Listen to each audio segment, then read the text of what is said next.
Hey everyone, welcome back to the channel. Today I have 5 new stories for you, including AITA stories, relationship stories, and more. Feel free to let me know where you're listening from and what time it is for you. It's always interesting to see where everyone is tuning in from. Now, let's start with the first story. It is titled, My friend took advantage of me when I was in the hospital. Posted by you/Jessabook. I was away from my home for a month for a planned surgery plus recovery. This was a very intensive surgery. I'm 6 weeks out right now, and I can still barely walk. At the last minute, my hired pet sitter canceled on me, and I was desperate to find a replacement. I offered that money to a friend who was having housing difficulties. She was to take care of my house and pets. I let her stay in my home while I was gone, and I even bought $300 worth of groceries for her. The agreement was for her to take care of my kittens and fish and to have the house tidied up before I got home. My car would be there in case of an emergency, but otherwise, please avoid driving it, as it's a lease and I have an allotment of miles I can drive before I have to pay extra. After I was admitted into the hospital, she moved her own cat in and also her boyfriend in. When I got home, my house was an absolute disaster. Dishes piled up in the sink, took me 4 loads to clear, dishes and leftover food scattered around the house, cat vomit left to dry on the floor, bags of cat litter clumps in the hallway, half-full trash bags left in the entryway, stains on the couch, floors and counters filthy. There was a 3-foot circle of wood ash on the floor around the fireplace. They used up about 80% of my winter wood pile, so now I don't have enough wood to last me the rest of the winter. So here I am, post-surgery and barely able to walk, scrubbing the floors, doing dishes, taking out the trash, sweeping and mopping and vacuuming. But there's only so much I can physically do before I'm in massive pain. Well, you guessed it, I have been in massive pain every night since that first night, doing too much, trying to clean up after her. It hasn't even been a week. She tried to negotiate with me to stay at my house for several more weeks or longer, to help with the kids and take care of you. Nah. Not a chance. But I'm so weak right now that I had to play it as tactfully as I could. What resulted was her staying an extra 2 days, her useless boyfriend sitting on my couch, eating my food, watching me clean up, and not offering to help. She, at least, cooked food for me the next day. I called my 2 besties, a married couple, and asked them to come by to ensure these 2 left my house when the lift arrived to take them home. I told them hours beforehand to pack up and be ready to leave. They waited until 10 minutes prior to finally start packing, and the Lyft driver had to wait a half hour for them. As they were leaving, the boyfriend was questioning my friend and asking him how long they were staying. He grey rock with excellence. The boyfriend was all, I'm just concerned about her and want to make sure she has the help she needs. And I'll be back to help out as much as I can. That jerk did absolutely nothing to help and made everything harder on me. As soon as they were gone, my real friend sent me to bed and helped clean up my kitchen and living room. My kids also helped out. Even with that, I would still end up having to spend time over the next several days cleaning up after them. I still haven't tried to remove the couch stained, but at least my son vacuumed all the crumbs and such out of the cushions and cleaned up the fireplace. And then, I discovered my car. I had given her permission for 2 non-emergency trips into the city, about 30 miles away. She also admitted to using my car a little bit while I was gone. I was too weak to make a fuss of it. Well, it turns out they drove my car over 1,100 miles. These parasites took absolute advantage of me while I was at my weakest. So today, I sent a text requesting they pay me 30 cents per mile of unauthorized use, which adds up to $255.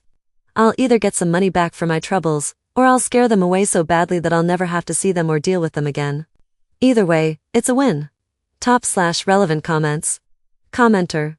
Jesus. I'm so sorry this happened to you, Ops. Ops response. Thank you.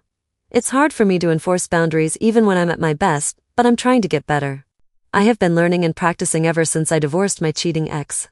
Commenter 2. Why in God's name didn't you ask your 2 besties right from the get-go? Why did you ask some scumbag friend?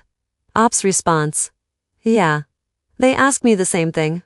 I was stressed and panicking, and I didn't think they'd be available with their jobs, especially since I live a good 45-minute drive from them. I figured it was easier to help a friend in need than to impose upon them. I suffered for my choice. Commenter 3. How old are your children, and where were they when these slobs were at your house? Ops response. Elementary school age. I have 50-50 custody of them, so they stayed with my ex while I was gone. Downloaded Commenter 3. So, 5 to 11, I'm English, so I had to Google that. Could you not have asked your ex to do it? Could he not help you now? It's good that your children can help, though. Ops response. My ex is a cheater and a liar and deeply hurt me with multiple affairs. I would really prefer not to have to rely on my ex for anything other than what is strictly necessary regarding the children. Commenter 4. Are the fish okay? Ops response. Fish are doing well. Oh. And my water filter broke the night before I left, and I had to spend another $70 on a new one. I'm just glad the pet store was still open when it happened. Commenter 5. Is your cat okay? Ops response. Kittens are doing well. Happy, healthy, well socialized. At least she took care of them well. People aren't all bad, and as much as she and her boyfriend used me, at least my pets were taken care of. I'm forever the silver linings girl. Update 1 day later. I didn't expect an update to happen so quickly. Honestly, I didn't expect an update at all. You may call me naive. You're probably right. I just always try to see the best in people and hope they choose to be good. It's time to use some names. Her name is Raven. I don't know if it's her real name, but that's what she introduced herself to me as, and that's how I know her. Her boyfriend is Angelo. The cat's name is Alvin, he's a sweetheart. A bit of background on me. I grew up in an abusive household. One of those never rocked the boat homes where image was more important than anything else. If someone harmed me, hurt me, insulted me, anything, and I got upset, I was forced to apologize to them. My dad is also an explosive man. He was fine most of the time, except for the times when he wasn't. When I was 18, he strangled me. I fled to the army. Got away for 4 years. Sent to war and got post-traumatic stress disorder. My dad has only assaulted me a few times since, over the years, the most recent was last June. The time before was last February, and he left bruises on me. I ended up marrying an emotionally unavailable person who would later become a serial cheater and blame me for the affairs. For years, I accepted that blame, tried to change myself and make myself better so they wouldn't cheat anymore. I finally filed for divorce at the end of 2024. When I called my mom for support, she took the side of my ex, downplayed the affairs, and told me to cancel the divorce and beg my ex back for the sake of the kids. It took me a long time to be able to admit to myself that none of this was my fault, and most of that was just this past year while I've been in therapy. Despite everything that happened, I always blamed myself, not them. I tried over and over to explain to them how they harmed me. It never worked. It's not my fault that I have been abused, but it is my responsibility to take ownership of my healing. Fault is past-focused, responsibility is future-focused. We learn from the past, but we focus on the future. I am now estranged from my parents as of 3 months ago. My mom does not respect that and keeps trying to find ways to contact me, including showing up at my house unannounced. My dad has been crap talking about me to anyone he can. He battered my ex, threatened to sue us both for grandparents' rights. As soon as my divorce is signed by the judge and finalized, I'll be talking to a lawyer about getting a restraining order against my parents. All that is to explain what happened between me and Raven and why it was so hard for me to kick her out. Not only am I bad at boundaries in general, but also with major surgery, I'm in a severely weakened state as I slowly recover. I'm so thankful for my best friends for coming in to help me. I say all this to preface what happened last night. I am too nice. I know I am. But it's not something I want to let go. People do take advantage of me sometimes. I know. It's a risk of being kind, but I refuse to let my kindness go. I want to live in a world with kindness, and that always starts with yourself. I don't want to grow into a bitter old hag. Despite posting my story only yesterday, the events took place last weekend. I returned home from surgery last Friday, and it took me until Sunday to actually get Raven and Antelo out of my house. I couldn't have done it without my 2 best friends, who helped enforce it for me. Even then, they left behind several things. Some clothes, her prescription medicine, her cat, etc. This was likely so they could worm their way back into my home, though I didn't realize it at the time. Then I spent all week taking care of my kids and slowly trying to clean house. Yesterday was custody exchange day, so now I finally have some time to just relax and recover. Yesterday I also ran out of pain meds. I've been desperately trying to get more all week, but my surgeon is unavailable, my primary care physician is out of office, my gynecologist never called me back. Finally, I just went to the ER for pain management. The doctor and staff there were wonderful, but it still took a total of 7 hours. I didn't get home until after 9 p.m. At 11:45 p.m., I got a phone call from a local number I didn't recognize. I answered. It was Raven. She was in tears. She said the house she was staying at ended up being a meth house, and they were trying to kill each other, and she was scared, and I was the only person she knew, and she needed me to come get her. I told her I can't. I can't get her, I can't drive that much, I just got out of the ER, I'm on pain meds that make it so I can't drive, I'm not going to put myself around druggies, especially in my current state, and I can't bring her back to my home. I need my home to be for me. Her attitude immediately shifted. The crying immediately stopped, the pitch of her voice dropped, and she said something about, fine. I get it. I'll figure it out. It's not your problem. She hung up. I don't remember exactly, as my pain meds make my head fuzzy. After that, she texted me. I'll copy and paste the response, as this sub doesn't let me post pics and I can't share the screenshots. Raven, I'm sorry I asked. And also you can tell me, are we not friends anymore? Did I do something really bad? Me, call 911. You're in danger and so is everyone around you. Get the police to arrest them and get you to safety. Raven, I already did. Me, good. Raven, I don't know what to do anymore. The cops are here but they won't help. It looks like the cops left doing nothing in the process. I'm sorry. It's okay, I'll figure out something. At this point, I wrote a long message about how I can't have her back. However, I took a lot of the advice given to me on my last post, especially the criticism calling me a doormat, calling me naive, and saying this was my fault for being too kind. So I copied what I wrote into an AI and had it rewrite it for me so I could better enforce boundaries. Here's what I originally wrote but didn't send. You have to figure that out for yourself. I am not your rescuer. I have my own health to take care of and my own children. Besides, I have given you a lot already and you abused that. You left my house in shambles. It's taken me all week to clean up after your stay, and there's still more to do. I've torn stitches trying to make my home safe for my kids. I'm not safe around you and Angelo. He especially scares me, I'm fairly certain he's an addict. For the time being, you're not welcome at my home. If you show up, I will call the cops. Ditch that man, get stability in your life, and I may reconsider. For now, Alvin will be well taken care of. Here's what I actually posted with the help of the AI. I'm really sorry you're in a frightening situation. I'm not able to help beyond encouraging you to work with emergency services and local resources. I need to be clear that I cannot be your rescuer, and I cannot take on crisis support, transportation, or housing. I'm recovering from surgery and need to focus on my health and my children. Due to what happened during your stay, including the condition my home was left in and the negative impact on my recovery from it, you and Angelo are not welcome at my home going forward. This boundary is firm. If you show up here, I will call the police. Alvin will be cared for.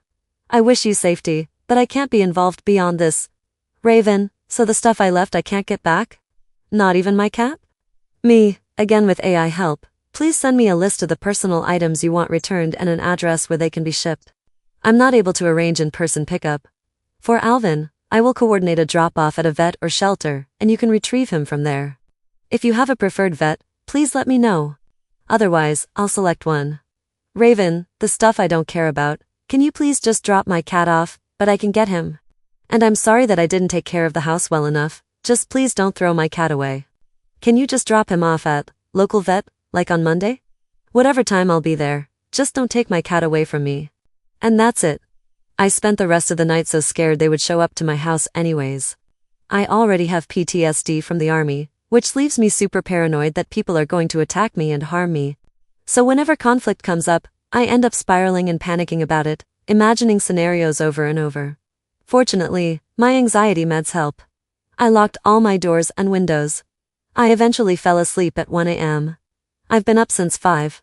On Monday, I plan to ask a friend to come with me to drop the cat off. And then after I leave, I will inform her that she can get him. And if she can't, well, it's not my problem. As for me, today I have some different friends dropping by to cook me dinner and help clean my house some more. I have also asked them to help me change the locks, thanks to all the advice I received in my last post. Hopefully, this is the end of it. I really just want to be able to recover in peace. Top/relevant comments. Commenter. I am so very proud of you. Fantastic boundary setting. It's so hard to do, but you did it and followed through. I'm also a kind-hearted person, and I try to be the kindness and thoughtfulness that I want to see in the world. It does leave us vulnerable to people who can take advantage of us at times. We're often not good at looking after ourselves. You carry additional trauma that I am lucky not to have experienced. I think you're a pretty incredible person to maintain your kind outlook. Kindness is not weakness. Kindness with boundaries is not naive. I'm learning this more as I get older. I can still be kind and caring and look after myself and my boundaries. I used to think the two were mutually exclusive. I'm definitely still a work in progress, but isn't that the state of every human alive? You'll find a balance that's acceptable for you, and please ensure that it's a balance that protects you as well. I really, very sincerely wish you an uncomplicated and speedy recovery henceforth, and I hope that Raven leaves you alone and gets her crap together. Ops response.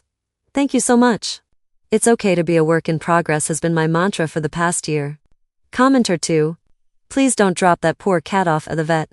She's unhoused, and she has no way of caring for him. He's safe and secure with you. Ops response. I feel bad for the cat, but I do not legally own him, and I cannot put myself in a position where she will try to use him as leverage against me or to re-enter my life. Commenter 3. You should be proud of how you've handled this. Lesson to learn going forward, though. Don't let people stay unsupervised in your home if you don't even know their real name. Ops response. Thank you. It's super common in my community for people to use a chosen name. I have one as well. Jessica is my chosen name. I don't tell people my legal name. Commenter 4. Well done. And speaking from experience, next time a parent hits you, hit them back. It's usually enough to stop them from doing it again. Ops response. I did one time, last year at a family gathering of about 20 people. I got upset at something my nephew said, and was telling him that I won't accept being insulted. The family got upset at me for raising my voice, so I said I was leaving. My father got up and grabbed my arms, squeezing hard, shaking me and screaming in my face, "What the F is wrong with you?" I punched him. My father turned it into a huge scene, screaming and cussing at me about how I hit him unprovoked and banning me from his house. He kept saying, "That mother ever punched me. Did you see that? Get the F out of my house." I kept having to repeat, "Not without my children." Fortunately, my kids were upstairs watching cartoons and missed all of it. Eventually my uncle escorted me outside, and I broke down into tears. Then another uncle came out and they made me apologize to my father and to everyone there for making a scene. Then I was able to collect my children and leave. I didn't stop crying until after my kids were tucked into bed and I went to my own bed. Unfortunately, it was not the incident that made me finally set boundaries with my father. That would be the next one, where he screamed cuss words and slurs at me in front of my kids, called me a effing queer, and stormed out. This was the last time I spoke to him in any way that was in a gray rock. 5 months after that, I formally cut contact with him and my mom. Commenter 4. OMG. Never speak to these people again. I'm so sorry you experienced that. Ops response. That's the plan? Thank you for your kindness. It took me a long time to realize I was abused growing up. My mom is excellent at guilt tactics and always made me believe it was all my fault, and in short I apologized to anyone for anything done to me. I've had many conversations with her in the past year, trying to explain how this is harmful to me. She would always pretend to understand, and later forget we ever had that conversation, or turn it back on me, as if it was my fault. The breaking point for me was last June, when I had to move back in with my parents during my divorce. I couldn't escape it. I couldn't escape them. I was with them for 2 months before I could secure housing for me and my kids. I was hoping to just go low contact at first, but they kept showing up at my house and calling me every day.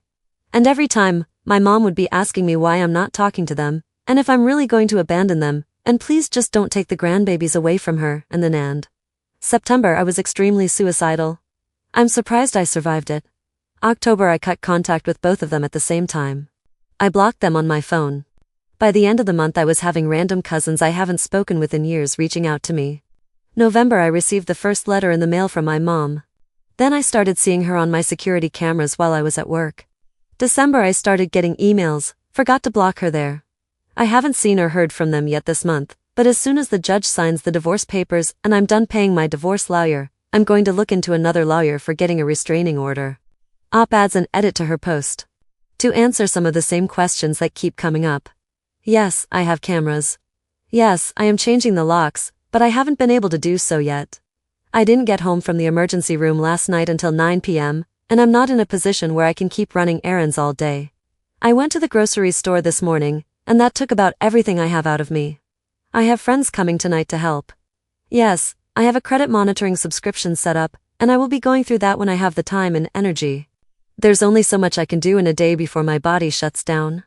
Recovery from major surgery is absolutely exhausting. No, I will not keep Alvin. I do not want to have anything that will invite Raven back into my home. For all of you saying I need to keep him, I welcome you to take him for yourself and subsequently invite Raven into your lives. Then you can deal with all this, and I can recover in peace. I'll let you know what location I drop him off at, and you can go pick him up before she does. If she does at all. And that wraps up the first story. Honestly, this isn't just someone being messy. This is straight up taking advantage of a person at their absolute lowest. The friend crossed every boundary possible, but at least OP finally stood her ground. That's the real win here. Let me know what you think. Now to the next story. It's titled, I read a message from an anonymous Instagram account telling me my wife was seen holding hands with her male coworker after a work function, and my wife says she was too drunk to remember if anything happened, but that the messenger is her jealous female coworker trying to stir trouble. Posted by you/thrower holding hands. My wife, 36F, and I, 40N, have been together 5 years and got married last year. We definitely have our ups and downs, but we're generally happy. On Friday, she went out with people from her work for Christmas drinks and arrived home around midnight absolutely hammered. She just said she'd had a good time and went straight to bed. Yesterday, I got a message on Instagram from an anonymous account claiming to be one of her colleagues, saying she'd been flirting all night with one of the guys from the office, 44M, and they'd left together at about 9 to walk to the train station. The colleague had a couple more drinks, then went to the station herself, and says she saw my wife walking hand in hand with the guy through the station at about 10:45. They didn't see her. Last night, I showed her the message and asked her for an explanation. She claimed she was so drunk she doesn't remember anything that happened after about 8 p.m. I asked if she went somewhere with the guy after they left the group, and she checked the location history on her phone, which confirmed that they had gone to a bar near the station for about an hour. They arrived at the station at 10:40. She gave me her phone and insisted I check it, and there were no suspicious messages or anything. As far as I could tell, she doesn't have the guy's number in her phone, and they're not following each other on Instagram or friends on Facebook. I asked if she was flirting with him, and she admitted that she was talking mostly to him all night, but that's just because he's the only person in her office she has anything in common with, and that they're just friends, and it wasn't flirting. She's mentioned this guy to me before and said how much they have in common. I asked if they were holding hands, and she said she doesn't remember, but she doesn't think so. She claims to know who sent me the message and says it's a woman in the office who hates her, although she doesn't know why. Today, she's been in a terrible mood, and we've not really spoken. So that's where we are. I'm not sure what to do. Is this as big a red flag as it seems to be? Top/relevant comments. Commenter. There are a collection of issues here, but the terrible mood today seems like a big one. The information you received is largely correct. It looks a bit fishy, and instead of offering reassurance, she is in retaliation mode, no doubt focusing on her office rival. She should be apologizing and doing what she can to defuse the situation. Getting so drunk you can't recall and focusing on a particular man, then going off privately with him. I wonder how she would feel if this were something you had done. Tell her to lose the attitude and figure out how she plans to sort this out. Commenter 2. So she was too drunk to remember anything for 4 hours? Yet was still capable of getting herself home? If nothing had happened, I feel like her answer would have been what? No? No, I didn't do that. Instead, it was well, I don't remember. Yes, I was talking to him a lot. Yes, we went to a bar alone, but nothing happened. I don't remember anything, but I definitely remember that nothing happened, somehow. That woman's out to get me, now I'm going to sulk. And, oof. That's not the answer you want to hear. Update 9 days later. A few people requested an update to my last post, and a lot has happened in the last week, so here it is. I'll post any further updates on my profile. TDLR, my wife, Sam, got drunk on a work night out and was seen holding hands with a guy from her office. Sam came home from work on Monday and casually said that she'd spoken with a guy, Tom, and he'd confirmed that they hadn't held hands. They'd just been walking arm in arm because she was drunk and wearing heels. I asked why her colleague, Helen, would make an Instagram account, track me down, and message me saying they held hands if it wasn't true. She said Helen is basically in love with Tom and made a pass at him just after his divorce, but he rejected her. I asked why Helen would feel threatened by her. She said because she and Tom are friends, and Helen's a crazy jealous bitch, as evidenced by the Instagram message. I asked why she went for a drink with just Tom. She said that, according to Tom, they walked past this bar with an amazing live band playing, so they stopped in for a drink. Her only regret was doing too many shots too early and getting crap-faced. The next day she went shopping after work and came home with a new dress. I asked what the occasion was, and she said her work Christmas party. Last week was just drinks with people from her office. The company Christmas party is on Friday. Apparently, she'd mentioned this. I hardly slept that night. The next day I decided to reply to the Instagram message to get some more info. I asked, Do you think anything's going on with them? Helen, I assume, quickly replied with a long message saying that they flirt at work and everyone's noticed. Apparently, Sam was going to be let go, but Tom put in a good word, so she kept her job. Tom protects her in the office and will constantly defend her. She also said that Sam beaches about me to the whole office, and it's clear we don't have a happy marriage. I asked if she was going to the Christmas party, and she said she was. She said she'd update me if anything happened. Sam finished work early on Friday, so she had time to get ready. She looked amazing, and I really didn't want her to go, but I felt like I couldn't say anything. I got an Instagram message about midnight saying that Sam and Tom hadn't interacted at the party, but that people from the office had decided to leave and go to a different bar. They all left just before 11 and were at the new bar by 10 past. Sam and Tom turned up just before midnight. Sam arrived home about 2 a.m., not quite as drunk as last time, and went straight to sleep. I pretended to be fast asleep. I looked at the location history on her phone.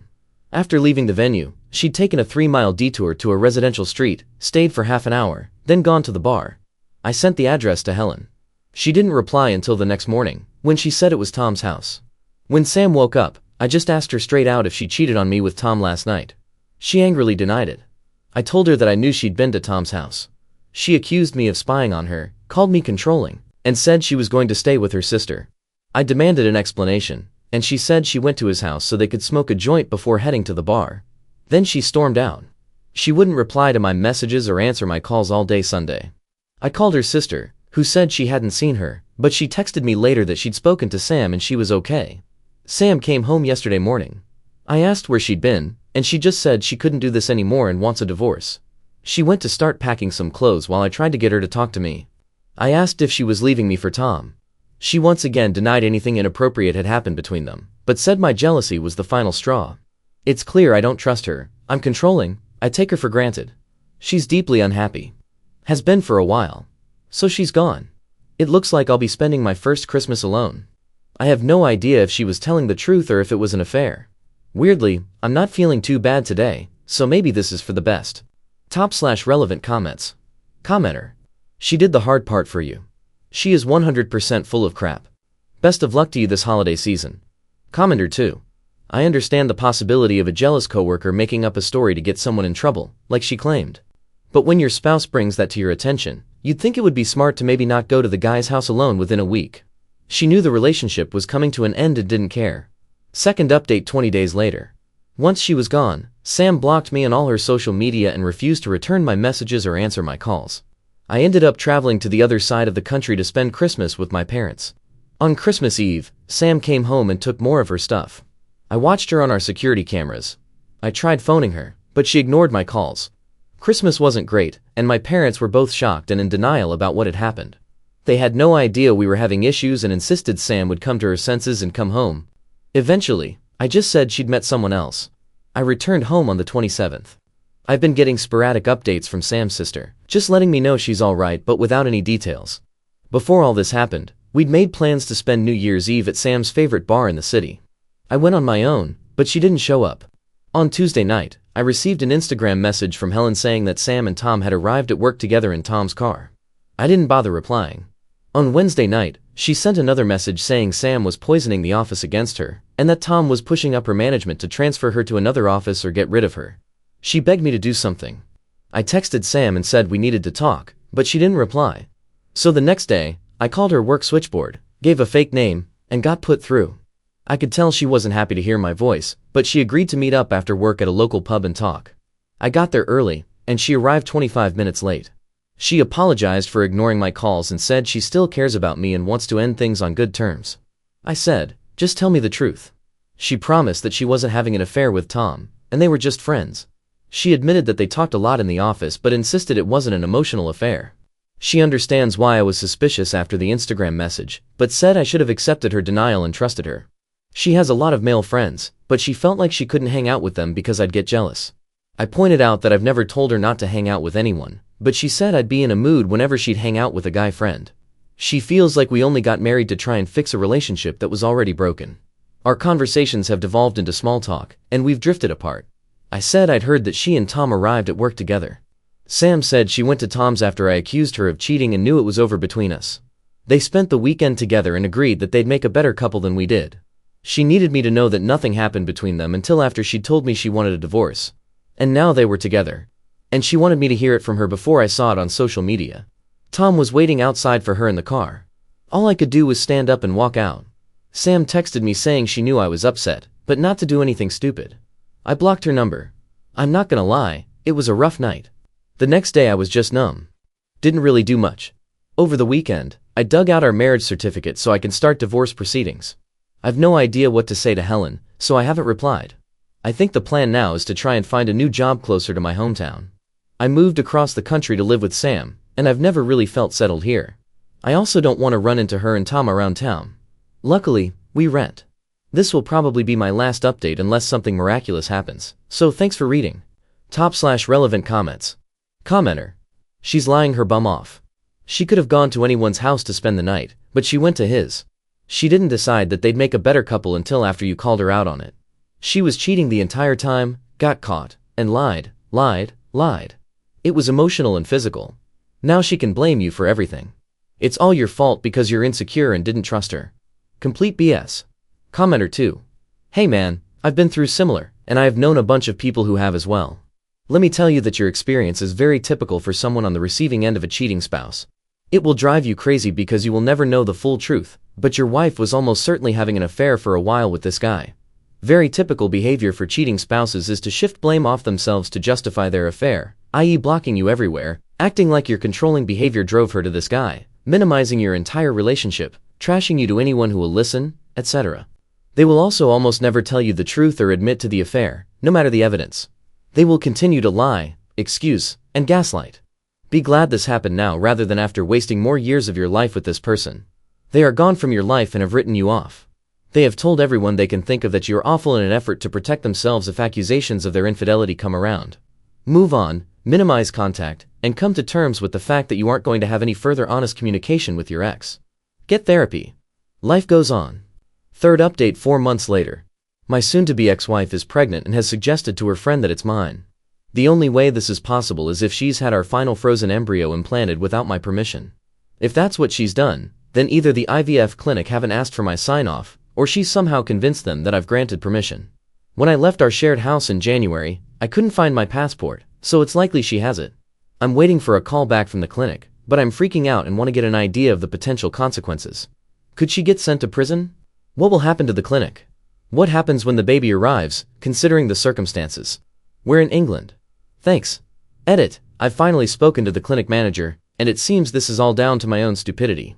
When our last embryo didn't take, we signed all the paperwork a few weeks later to do the final transfer. My wife then developed some hormonal issues, so we paused the process until she could get it sorted out.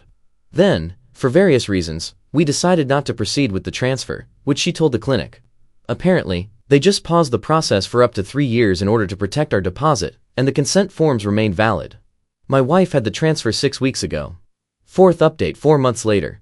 My ex-wife is pregnant with our first child, due on Christmas Eve. There's more detail in my profile, but essentially we broke up last Christmas, and I moved back in with my parents 200+ miles away.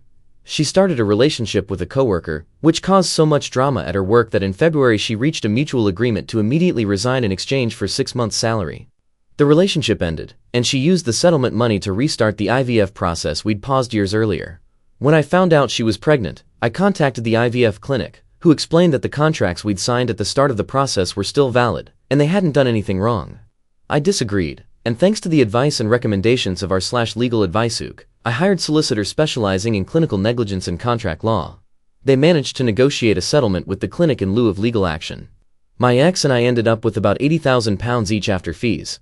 Plus, the clinic updated their processes to require that consent be reconfirmed by both parties before any embryo transfer takes place.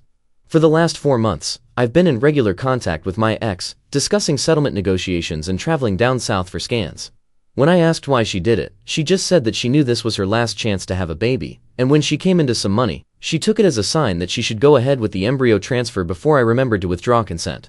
She's since been diagnosed with bipolar disorder, which in her mind has absolved her of any responsibility for her actions. She's desperate for us to get back together and raise our son as a family. I'm not interested in being a couple, but I obviously don't want to be 200 miles away from my son. I've got a new job, so I really didn't want to move back down to Hampshire. However, she was willing to move up to Yorkshire as long as we lived together, so we agreed to spend the settlement money on a house in my hometown. I picked up the keys last week, and I've been furnishing and decorating in preparation for us moving in next week. My ex has no friends or family around here and no job. Us living together is going to be super awkward, but once the baby comes, I'm hoping we can get into a co-parenting routine. The new house has 3 bedrooms, so we'll have one each and one for our son. We've agreed not to see other people for at least 3 years, her request. What's the best way to navigate this situation? We're both very excited to be parents, and I hope I'm making the best of a crappy situation, but it's obviously fraught with potential pitfalls. I don't see us rekindling a romantic relationship. In an ideal world, we'll live together for a few years, then sell the house, by which point she'll be settled here, and we can live close to each other and co-parent our son. I hope I'm not being unbelievably naive and making a huge mistake. My parents are excited to be grandparents, but they're not keen on the idea of us living together. /relevant comments. Commenter. You are being unbelievably naive and making a huge mistake. Apparently, you have also lost your mind. Commenter 2. Why did she receive any money from a settlement against the clinic when she mindfully and knowingly used the clinic? Ops response. My solicitor added her to the complaint. Their argument was that she shouldn't have been allowed to go ahead with the procedure without my consent, and that, because the clinic didn't seek that consent, we've both been harmed, as we'll be jointly responsible for a baby as a result of the illegal procedure. Not sure how that would play in court, but the clinic were very keen to settle. 5th update 3 months later. To say my last post got a negative response would be an understatement. It was a strange feeling reading all the replies saying what a mistake I was making after putting in so much thought and spending lots of time and effort to get where I was. Someone sent me a link to a TikTok of my previous posts. Hearing the worst time of my life being read out loud really affected me and brought out a lot of feelings of guilt and shame. It made me realize that I hadn't even begun to process what happened last Christmas, or why, and I contacted a therapist the next day. Sam moved in the day before my first appointment. It was awkward, but she was busy organizing her new room, so I just left her to it. That night we ordered pizza and watched a movie. It was nice. I met the therapist the next day and explained the situation. He thought the whole thing was a bad idea, but as we were now living together, he agreed to help us navigate things as smoothly as possible. He thought couples therapy would be the best option. Sam and I have seen him every week since then and gone through our entire relationship. After 4 miscarriages, the last 2 at 12+ weeks, absolutely wrecked Sam's mental health, I started cooling on the idea of continuing to try for a child. Instead of talking to Sam, she so desperately wanted to be a mum I thought it would break her, I just pulled away from her. Of course she noticed and blamed herself and began spiraling. Couple this with undiagnosed bipolar disorder and the hormone issues which resulted from the IVF, and it was a recipe for disaster. Sam thought, possibly correctly, that I wanted out of the relationship but was too cowardly to come out and say it. So I just checked out and waited for her to get sick of me. The whole Tom situation was the straw that broke the camel's back, and she gave up fighting for our marriage and let me get out guilt-free. In therapy I've learned to accept my responsibility for the breakup of our marriage. I wasn't a good husband towards the end, and it's a miracle Sam stuck around as long as she did. The time apart made me realize how much I still love her. We've agreed to try and embrace what's happened and be thankful it brought us to where we are now. Hopefully we've both learned lessons that will make our relationship stronger. I know I have. So we're now back living as a couple. I canceled the divorce, which was taking ages as Sam refused to engage with it. Our son was born on December 11th, 2 weeks earlier than expected, and he's absolutely perfect. I'm holding him as I write this. I know a lot of people who read my previous posts will be disappointed with how I've handled this, but at the end of the day we've only got one chance at life, and I honestly can't think of a better way to spend mine. Thanks for all your advice over the past year, and Merry Christmas. /relevant comments. Commenter. Oh, poor guy. You let yourself be manipulated into taking her back. This was why people told you moving in together was a bad idea. Didn't it ever occur to you that her getting pregnant with your child without your consent is another manipulation tactic? Then this sob story. You fell for it, hook, line, and sinker. Ops response. Yes, that did occur to me, but bear in mind we've been trying for a child for 3 years. 2 cycles of IVF and 4 embryo transfers resulted in miscarriage. The only reason we didn't go for the 5th transfer was the toll it was taking on Sam's mental and physical health. She truly believed this was her last chance at having a baby and that I was going to withdraw consent. To me, that's forgivable, but of course, I understand where you're coming from. Commenter 2. Man, don't rug sweep the Tom situation. Did Helen lose her job because of them? Ops response. No, Sam lost her job and Helen stayed.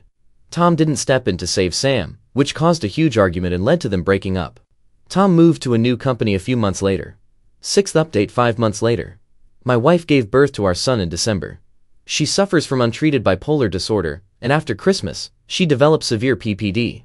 We agreed that she'd go and stay with her mum for a week, as she was spiraling and needed a break. She never came back, and we're no longer in direct contact. Our last conversation was over a month ago, and it didn't go well. She apparently has no interest in being in our son's life or even getting updates on him. As far as I know, she's still living with her mum, 200 plus miles away. I've been offered a secondment at my company's Swedish office covering maternity leave for a year. I want to take it, but I don't want to tell my wife, as she would likely try to throw a spanner in the works. I have my son's passport and original birth certificate. Can I just go without telling her? We also own a house together, which I'd like to rent out while I'm away. If she turns up out of the blue and finds someone else living here, could she do anything? There's no mortgage, and all the bills are in my name, but she's on the deeds. To be clear, if she ever decides to unblock me and wants to see our son, then of course we'd come back. I'm not looking to take him away from her forever, but I think this would be good for us. 7th update 1 year later. It's been almost 2 years since my original post, written in a panic after I received an anonymous Instagram message saying my wife had been seen holding hands with another man. It's been a crazy couple of years, which I've documented on this random Reddit profile, mainly due to the lack of people in my real life to discuss this with. This will be my last post on this account. I want to thank everyone who gave me advice over the years, even when it was obvious I wasn't going to listen to it. I still get messages asking for updates, so here's the final one. There's no point going into all the gory details, but needless to say, most of you were right that Sam and I getting back together would be a disaster. We had a good couple of months with a new baby and a new house, but things started going downhill fast in the new year, and Sam's mental health fell off a cliff once I went back to work. She ended up going to stay with her mum for a week and never came back. We had a big argument on FaceTime, and then she stopped all contact and blocked me everywhere. Luckily, my parents are retired and stepped in to watch the baby while I was at work. I soon started working from home, which helped. A few months after Sam left, my boss asked if I'd be interested in a secondment to our company's Swedish office to cover maternity leave for a year. As Sam was refusing to speak to me, I was just going to accept the job and move to Sweden without telling her. Thankfully, Reddit gave me a lot of good advice about what a bad idea that would be. I reached out to Sam's uncle on Facebook, and he gave me her mum's number.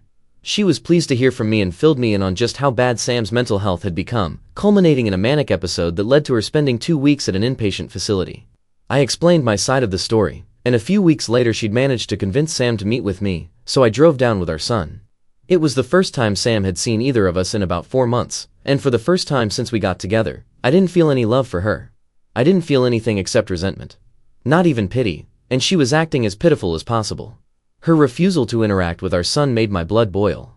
But I put all that to one side, and we finally had a conversation. I won't go into too much detail, but Sam is now on medication, which is making a big difference. She doesn't feel ready to be a mother and doesn't know if she ever will. Her behavior over the past few years has been down to her mental health. She feels like she needs to travel in order to fully recover. We agreed that I'd take primary custody of our son and move to Sweden with him for at least a year. Sam would sign over her half of the house for £25,000 and no child support payments. We'd proceed with the divorce. I'd set aside an hour each week for Sam to FaceTime our son. As soon as I got back home, I hired a solicitor to get the ball rolling on all the paperwork. Sam signed the child arrangements order, making me the resident parent, and signed over her half of the house. My parents lent me the £25,000. I put the house up for rent and took the job in Sweden. My son and I moved to Gothenburg over a month ago. So far I'm absolutely loving it. Everyone in the office is nice. On weekends, we jump on a tram and explore the city. Gothenburg is beautiful and clean and peaceful, with lots of culture and events for babies. My parents were happy to have a month in Sweden looking after the baby and decorating the apartment while I was in the office. My son turns 1 just before Christmas, and when I go back to work in January, he'll be old enough for preschool. I'm working from home for the rest of the year. Sam's currently backpacking in Indonesia. We FaceTime occasionally.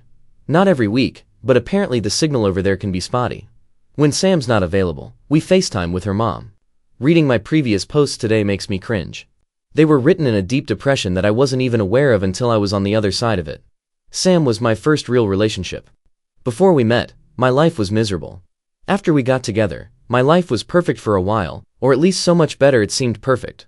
I didn't want and wasn't expecting to break up. I assumed my only 2 options were being with Sam or going back to my terrible single life. And when we first broke up and I moved back in with my parents, it seemed like I was right. I kind of forgot about the bad times and just remembered that perfect first year when we were a new couple. I was miserable and desperately wanted her back. Then suddenly she was back and pregnant with my baby. Even after the whole Tom thing, I thought this was a chance to reset our relationship, start fresh, and be happy again. I can now see that I put her on a pedestal throughout our relationship. We were one of those couples who never argued, as I just let her walk all over me and go along with whatever she wanted. I don't have any real-life friends and was always terrified of losing her. Ironically, this walking on eggshells was a big part of why our marriage collapsed in the first place. I let her get away with murder out of fear of being alone. I'm seeing a new therapist and working through the damage these last few years have done. I feel a lot of guilt and regret, but then I look at my son and feel guilty for being regretful. It's a mess, but there's light at the end of the tunnel. I've started taking Swedish lessons, and I'm going to sign up for ice hockey in the new year. I played roller hockey in my youth, to hopefully make some friends. The woman whose maternity leave I'm covering might not be coming back, so it's possible I'll be able to stay here more than a year. Maybe permanently. I want to thank everyone who gave me advice over the years. And all the people who called me a doormat or an idiot or hopelessly naive. You were right.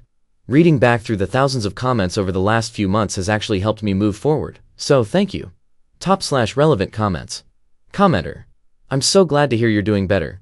I remember your posts, and seeing that you were moving back in with her was such a this is going to go so poorly moment. I'm sorry things did go to hell so badly, but I'm glad you and your little man are in a better situation. Commenter 2. I hope Op finds a new, relaxed life in Sweden. His previous posts were so jarring. It's insane how violating it would feel to be forced to become a parent when your ex gets her hands on the last thing that would forcefully thrust her back into your life after divorce proceedings started.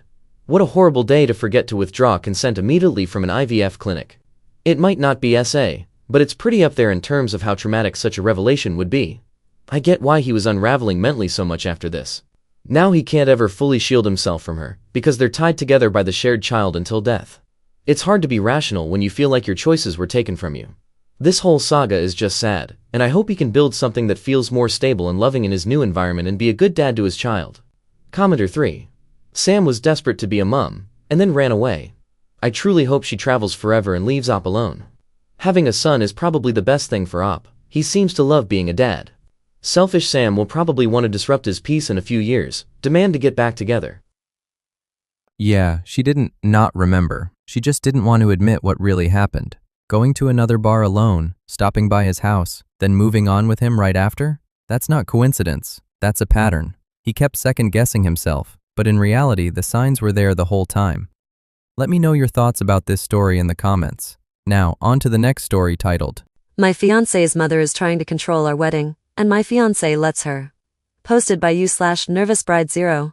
Editor's note, Op made 2 posts that were similar, but they each had different details that added more context, so I'm adding them both, just a heads up for when you think it's repeating some parts.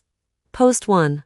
I, 25F, am getting married in September, and my fiancé's, 26F, mom, 50F, is trying to get us to change details. My fiancé does whatever her mom says without consulting me. These are petty details that don't really matter, like flowers and centerpieces, the order of the bridal processions, where people will sit at the reception, that kind of thing. None of these things are things that I have always dreamed of having a certain way, and my fiancé knows that and thinks that it means that the person who cares more should get more say. I disagree and wish she would butt out. My fiancé's mom has never been that nice to me. She isn't mean, but she is thoughtless. She does stuff like forget that I'm coming to dinner, and I end up eating a frozen dinner that she microwaved while everyone else has a nice meal. I can't help but feel that she thinks that we are just silly little girls. She treated her other daughter like she was becoming a real adult when she got married, to a man, and to us she keeps saying that we're just so young and we should reconsider. My fiancé's sister was younger than us when she got married by 2 years. She thinks we can't handle planning on our own. I did almost everything myself, and she has decided that I did it all wrong. We wanted a certain flower.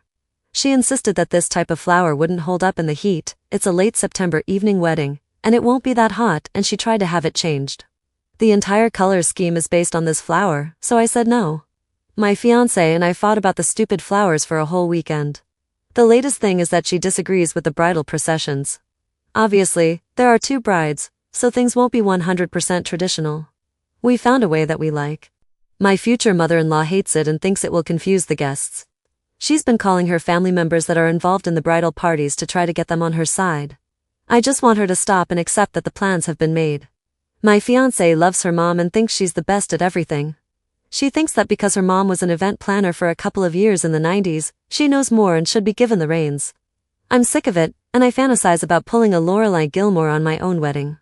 Help? Post 2. Tried posting about this a while back and didn't get a huge response.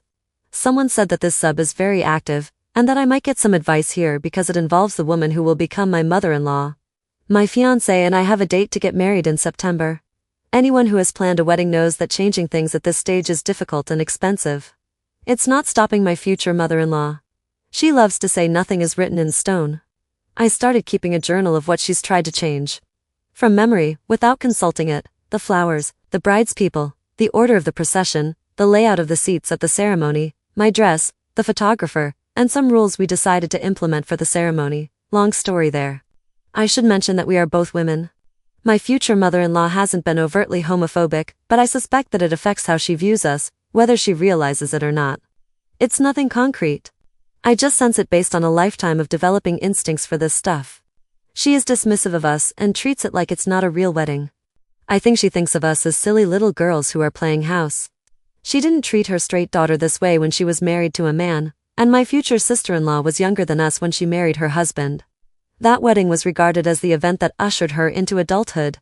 For us, though, the wedding is proof that we're silly and not ready for adulthood. She has told us both many times that we don't need to get married to validate our relationship. My fiancé thinks her mother is just lending us her expertise because we're party planning amateurs. Her mom was an event planner for a couple of years in the 90s. They were corporate events, not weddings. She also has a philosophy of whoever cares more and will be most upset if they don't get their way should have it their way. She says I don't care that much about flowers, so I should let her have it. I remind her 50 times a day that I'm getting married, not her mom. My fiancé is not girly, and her only request was please don't make me choose between 50 shades of ivory tablecloths. She has been more hands-off, so she isn't as emotionally invested. She doesn't get that I've been putting a lot into this, and to have someone wreck it all is depressing. This isn't usually my thing, but I've been surprised at how much I enjoyed the planning. However, her mom is known by everyone as the planner, and everyone lets her have events because they know she enjoys it. A lot of her relatives have told me I must be so relieved to have her because everything she does ends up perfect. They assume two butch-looking women are allergic to this kind of thing, I guess. I don't know what to say, and I won't lie, so I just say she certainly loves planning stuff. To get my fiancé on board, I've compared the wedding to a garden. How would she feel if she spent a year planting a garden, paying a lot of money for it, and when it's almost done, the next door neighbor comes in and demands that you rip out some flowers? Would you do it if the neighbor said I used to work at a plant nursery for 2 years in the 90s and seemed emotionally invested in your garden? Or would you think they're a nutcase and tell them to leave because it's not theirs? She seemed to get it and apologized. But then the next time her mom called her, she sat me down and asked me to consider changing another wedding detail. I'm feeling unsupported by my fiancé, and my friends are really concerned. I'm writing this at 4 a.m. and watching Gilmore Girls on low volume while my fiancé sleeps upstairs. I used to curse at the screen when Lorelai ran out on her wedding, but now I find myself identifying with how panicked she gets about the wedding. This has already gotten long enough, so I'll end it here. _relevant comments. Commenter. I'm wondering whether you and your fiancé might find some pre-marriage counseling helpful? I ask because she seems to not be aware of the differences between how your future sister-in-law was treated and how you both are being treated in the lead up to your wedding, and if she is, she doesn't seem bothered by it. That's not okay. It's not okay to treat your future marriage as frivolous, or as an indicator that you should be infantilized. Nor is it okay to give in to emotional manipulation in order to have your wedding suit someone else. Is your relationship solid right now? If so, have a direct conversation about her mother's crap. If not, go to counseling in order to have this conversation. And consider whether you're ready to leave and cleave onto each other. Ops response. I feel really solid about everything except the wedding. My fiancé thinks weddings are dumb and has always thought she'd just let her mom do whatever she wants as long as she doesn't involve me. She says her mom has been talking about her wedding since she was small, and she's always known that her mom would go crazy over it. Fiancé says she's just going to get through it, and then go back to seeing her mom 6 times a year like usual. When I say I'm upset over having no control, it doesn't compute for her because she thinks weddings are dumb. I'm not a huge romantic, and neither is she, but I am sentimental. When we first started dating, it was an issue. I got her a gift that was inexpensive but hard to come by, and it referenced an early date we went on and still talked about as the one where we both clicked. If I'd gotten that gift, I would have loved it, and she just didn't get it at all. We talked about it, and now she tries to get me sentimental gifts, and I try to spoil her with stuff she feels too guilty to buy. The fact that we don't agree over something like a wedding is not surprising. Commenter 2. I thought the garden analogy was a good one, and I'm sorry that your fiancé seemed to get it, but then turned around again. Lending your expertise is great if it's wanted. If it isn't, then it's just interfering. Have you actually told your fiancé that you are enjoying planning your wedding and have made decisions, and it upsets you when your future mother-in-law suggests changes? Your comment about her philosophy, whoever cares more and will be most upset if they don't get their way should have it their way, is a little worrying, as it appears she is more concerned about not upsetting her mother than not upsetting you, since you seem to be the one who is expected to go along with whatever your future mother-in-law wants, rather than what you've planned. Op's response. I've told her it upsets me, but I think she doesn't believe I care more because my response is usually like, this is upsetting me. Can we talk? Whereas her mom calls her, crying. Commenter 3. Mother-in-law is immediately on an information diet. You tell her nothing about the wedding plans. Just say things like, oh, we've got that taken care of. We just need you to show up. Put passwords in with all of your vendors. You don't want her to change your flowers at the last minute. Or do something to the cake. The day of, assign a good friend or 3 to mother-in-law distraction duty. Their only jobs during your wedding and celebration are to keep tabs on mother-in-law and make sure she doesn't try to sneak anything in. If mother-in-law shows up in a white or close to white dress, they might need to be on red wine spilling duty. Tell the DJ or whoever is handling your music that the only instructions for that day can come from you two and a selected few backup individuals, the bridal party, for example, but not the moms and dads of the wives. I'm trying to wrap my head around how she could successfully change a wedding dress. Unless it involved destruction of the dress or strong manipulations into getting the other dress. Op's response. She didn't go behind my back with any of these, she argued to me in person. I haven't let her change any of it. She wanted me to either wear a dress that matched my fiancé's, which was impossible because I have not seen it and won't until the wedding, or wear a suit. Her argument was that the dresses would clash unless they matched, and an easy fix was for me to wear a suit instead. I don't look good in a suit, and I didn't want to wear one. It seems like an invented problem to me. Update 3 days later. After some tough love the other day, I had a discussion with my fiancé. She dismissed my concerns, told me things such as, I get why my mom cares, but I don't get why you care. It's not even your thing. I don't understand how she can't see that my wedding should be my thing. She is disgusted that I want to do all of this girly crap. I tend to shut down and get quiet when I'm upset, so I went upstairs and tried to sleep. I texted a friend that I trust, and he convinced me to get away for a couple of days. I packed a bag and told her I need some space for a while, and that we both have a lot to think about. She seemed really shocked, even though we had just been talking for hours about how she's letting me down. I think she needs me to scream and cry for her to understand that I'm upset. I was still in the car to my friend's house when I got a call from my fiancé's mom. She called her, and I guess she said that things were serious because of her interference. She said, don't worry, fiancé's not making me call you on her behalf. The call was weird. She made me promise I was still going to a family dinner that was planned for Saturday. I had forgotten about it, but I said I still plan on it for now. She begged and said we need to see each other and work on this. So I said fine, I'll do it. Based on how she's behaved before, I think she will try to approach me with a compromise that gives her 80% and gives me 20%. I don't expect an apology. Maybe I'm being defeatist. Anyway, I'm on a couch at my friend's place for a couple of days. I get a text message every few hours from my future mother-in-law.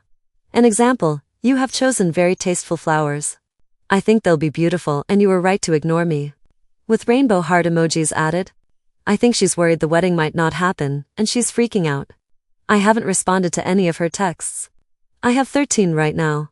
My future mother-in-law has been horrible to me at family dinners before. She has forgotten that I'm coming and had nothing for me to eat. I'm a vegetarian. She pulled a vegetarian frozen meal out, and I ate that while everyone else had homemade food because everything had meat or animal fat in it. This has happened twice.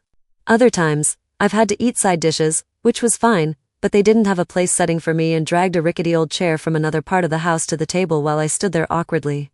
If either of those things happen on Saturday, I'm leaving. Since she made me promise over the phone, I don't think she has an excuse to forget. Top/relevant comments. Commenter. You got in a fight with your fiancé over her overbearing mother, and then her overbearing mother called you to make up on her behalf? Is your fiancé always like this? She sounds very immature and in mesh with her mom. Why is her mother planning the wedding at all?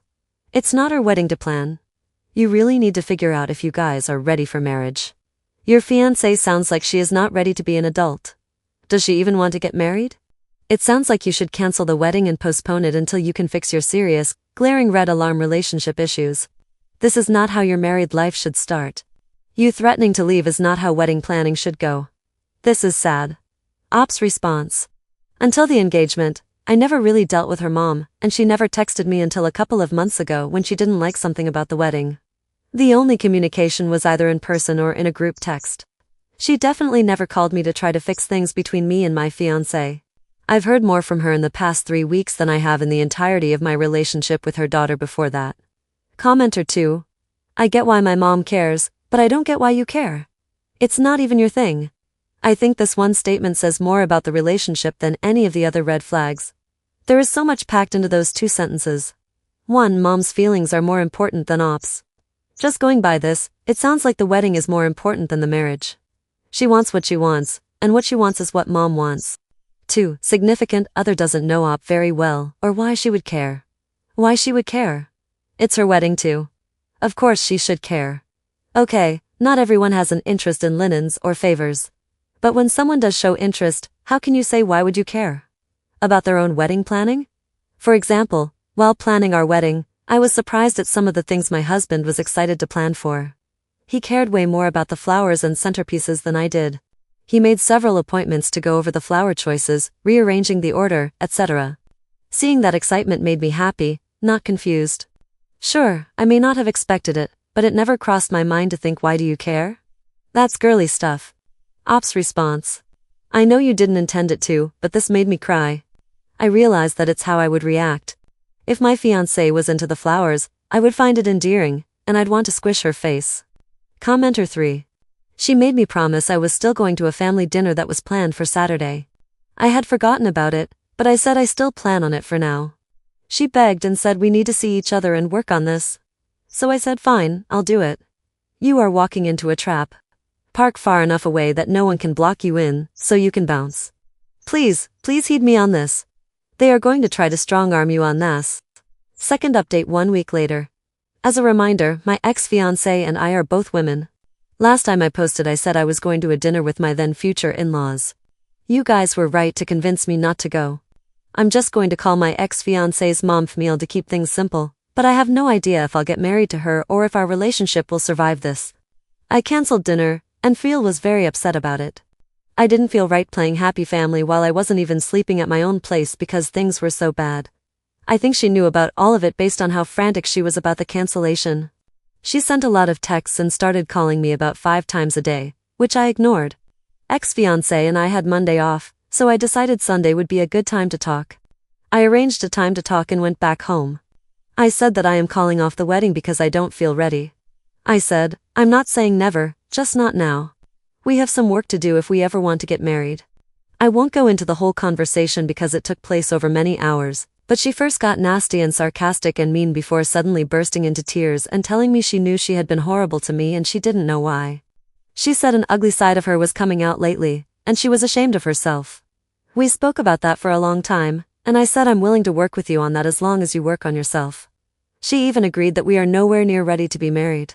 I ended up spending the night, and things seemed like they were on the mend. I woke up, and she'd gotten up early to make crepes. She was singing in the kitchen and had a huge smile on her face when I walked in. I hadn't seen her look so happy in months. We talked and laughed and ate crepes, but halfway through breakfast she snapped at me and threw a spoon across the kitchen. I was stunned and looked at her and said, "This can't continue. If you ever throw something in anger again, I'm out. That's not okay." She looked pretty horrified that she'd done it and said she was so sorry and she'd ruined our whole day off together. I said no, it doesn't have to be ruined. Just show me that the rest of the day can be better than that. She seemed to take that to heart, and she hasn't even teased me or said anything sarcastic since then. In a nutshell, we found that the source of the nastiness and dismissiveness was that she was scared of getting married and didn't know how to tell me because I seemed so excited. She thought I would dump her if she asked for the wedding to be pushed back or cancelled. She was pushing me away emotionally because she didn't want the wedding to happen. What she did wasn't okay, but at least I understand the motivation behind it better now. We decided that the first people to find out should be the vendors because we want to forfeit as little money as possible, and then the parents. I called my dad, and he was pretty nice about it. Ex-fiancé called her own parents, and they were not happy. Famil made her promise that she would take 3 weeks to think about it and keep this a secret. I disagree. I think guests should be told as soon as possible because some of them might not have paid for hotels, wedding outfits, or airline tickets yet. I would rather save them the money if possible. Famille has called and texted me dozens of times, asking me to say nothing. She has also offered to send us both on a vacation to reconnect and get away from wedding stress. I think she will be really embarrassed if the wedding is called off, and she's becoming desperate. I am under no promise to fail, and I told all of the guests in my family. All of my friends know because they've been helping me through this, and so that just leaves family members on ex-fiancé's side. I have all of the guests' information because I handled save the date/invitations. I'm thinking of just calling them because I think it's the right thing to do, but it will start a war with Theo. Top/relevant comments. Commenter. Up, imagine if you were invited to a wedding that was cancelled, and they didn't tell you. How would you feel? You sent out save the dates, so people are saving that date for your wedding and maybe turning down other plans. They might be buying clothes or gifts and booking flights, hotels, or car rentals. They might be working on thoughtful, time-consuming crafts as gifts. It's beyond selfish and rude to not tell people it was cancelled as soon as you're sure, which was as soon as you cancelled your vendors. You already thought about this. You were already seeing the red flags that make you unready to get married, much less whatever your ex-fiancé, guess she's your girlfriend? As hesitations are. Op adds an edit to her post. I told my ex-fiancé that she needs to call her guests within 24 hours, or I'll do it for her. She told me she wasn't doing it at all, so I may as well just do it for her and start now. That's the last straw. I'm calling the guests and telling them as soon as I'm done typing this. I was putting up with enough disrespect from her myself, but to see her disrespect all of the wedding guests in her family disgust me. She has some elderly relatives who are going to come despite poor health. They deserve as much warning as possible. I'm moving out as soon as I can. Thanks for everything, everyone. Hopefully this is the last you will hear from me. Comment or two. I don't believe for a second that the ex-fiancé's nasty attitude was a recent thing caused by the wedding. Op only noticed how bad it was due to all the stress. I can't believe the ex let her mother treat her like that for so long, but then again, I guess the apple doesn't fall far from the tree. I'm glad she put her foot down, and I hope she's happier now because, no matter how it seemed, Op was probably in an emotionally abusive relationship with her ex. Commenter 3. So glad this didn't end with them trying to work on the relationship. That relationship sounded terrible, regardless of the wedding situation, and Op dodged a major bullet. Relieved they broke up and hope Op finds someone better. I honestly feel like this says more about the relationship than just the wedding drama. The mother-in-law is overbearing, but what stands out most is how little the fiancé seems to prioritize OP's feelings. Your partner should come first when you're getting married, not your parent. It feels like OP was constantly fighting just to have a say in her own wedding, which is why she ended up feeling so unsupported and overwhelmed. Let me know your thoughts down below. Now, on to the next story. This one's titled, I called CPS on my sister. Posted by you/burner62939362259. Burner account. I feel so effing stressed and guilty. Guilty for calling, but also guilty for waiting so long to call.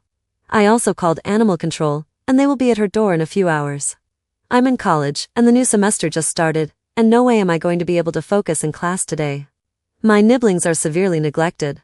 They don't attend school, and one has an individualized education program for a diagnosed developmental delay and his long hair matted down to the scalp. Their house is a house of horrors, just filled with garbage, urine, and feces from the animals that they don't take care of. They all sleep in one bedroom because the house is filled to the brim with trash. I've tried cleaning, I've tried hiring people, I've tried begging. Nothing has worked. I've spent thousands of dollars trying to get this house cleaned up, and nothing gets through to her. My sister needs psychiatric help, and she won't get it. The woman I knew 5+ years ago would have never treated living, breathing creatures like this. I don't even know who she is anymore. She's such a liar that I have no idea what's the truth when she's talking to me. The school is on the verge of taking her to court for educational neglect. She keeps them out until dawn door dashing, and then they sleep until 4 p.m. and do it all over again. The kids don't have friends or social lives. They barely know how to act around people. I'm so disgusted and sad. My sister was my best friend, but I can barely look at her without feeling like I'm going to be sick. Our parents have washed their hands of this and don't want to be involved anymore. They've tried everything I have and have given her so much money because she refuses to get a job. I don't want them to be mad at me for calling, but I didn't see them doing it. I have 2 kids of my own to take care of, and taking on my nibblings would completely disrupt the household, but if they get removed from her care, I'd rather they came to me while she gets help. Our grandmother just died. Now I feel even more guilty for calling because she was close to her, and her mental health is already in the toilet. I feel so lost and alone in this. Top/relevant comments. Additional info from Op. Her children's father, biological father of only one child but raised the other child, died unexpectedly in 2020. He did everything for her. Cooked, cleaned, took care of the kids' school, parenting, and hygiene, and took care of the kids in their in-home daycare. They weren't really together by the end of his life, as he was an alcoholic, and he was removed from the household legally after he started being investigated for child pornography. Her life is a mess. But losing the stability that he gave her absolutely rocked her. Things crumbled when he was removed from the home, and the responsibility was shifted to her. Then, when he died, it made it a lot worse, as she still loved him. Commenter. You absolutely did the right thing. It's a tough thing to do, but those children are suffering, and so are the animals. Op's response. The animals don't even see daylight. They're caged and kept in a bathroom. 2 of her dogs have died mysteriously and were just left to rot. She won't let me in to see their current condition, but her friend tells me one has a huge mass, is very sick, and needs to be put down. Commenter 2. My family had to do something similar with my own sister. She had over 30 dogs in an infested household, and my nibblings were locked in their room from the outside for the majority of the day and weren't allowed to leave except to use the bathroom every few hours. They weren't going to school and had already been on individualized education programs that weren't being followed. My sister had become a user and was no longer the same person we grew up with. There's no shame in what you've done, and the guilt isn't yours to bear.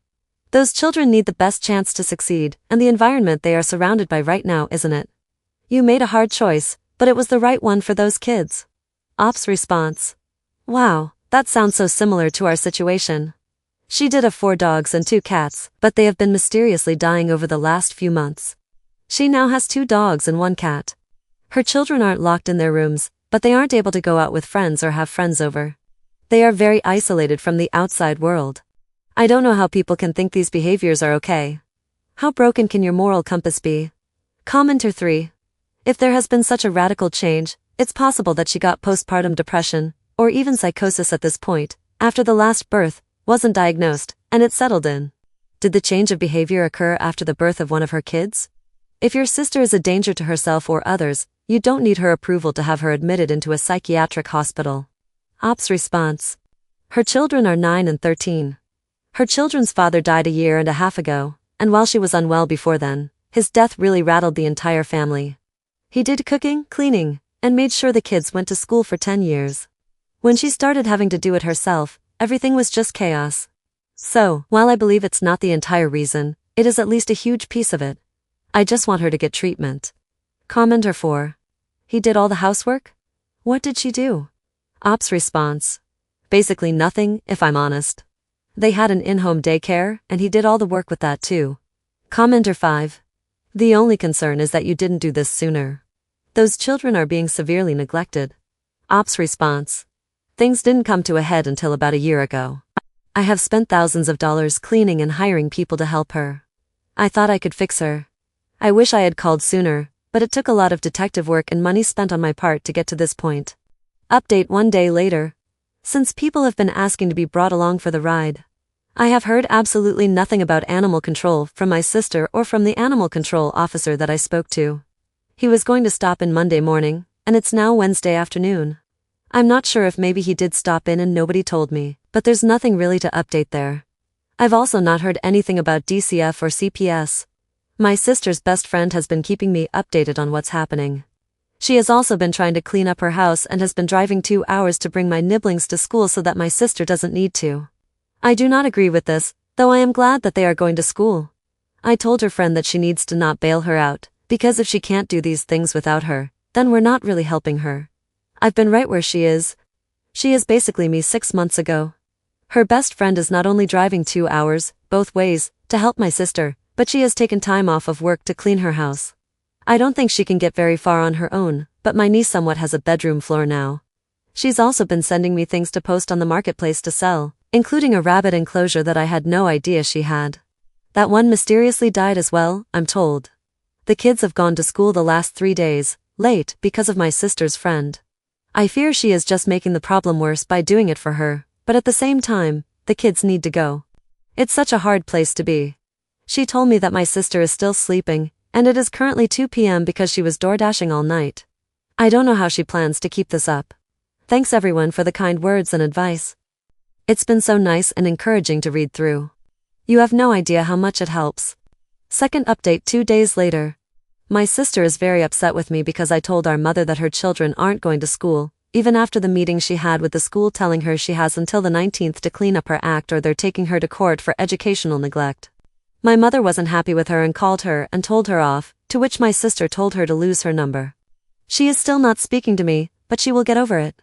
She probably won't get over the CPS thing though.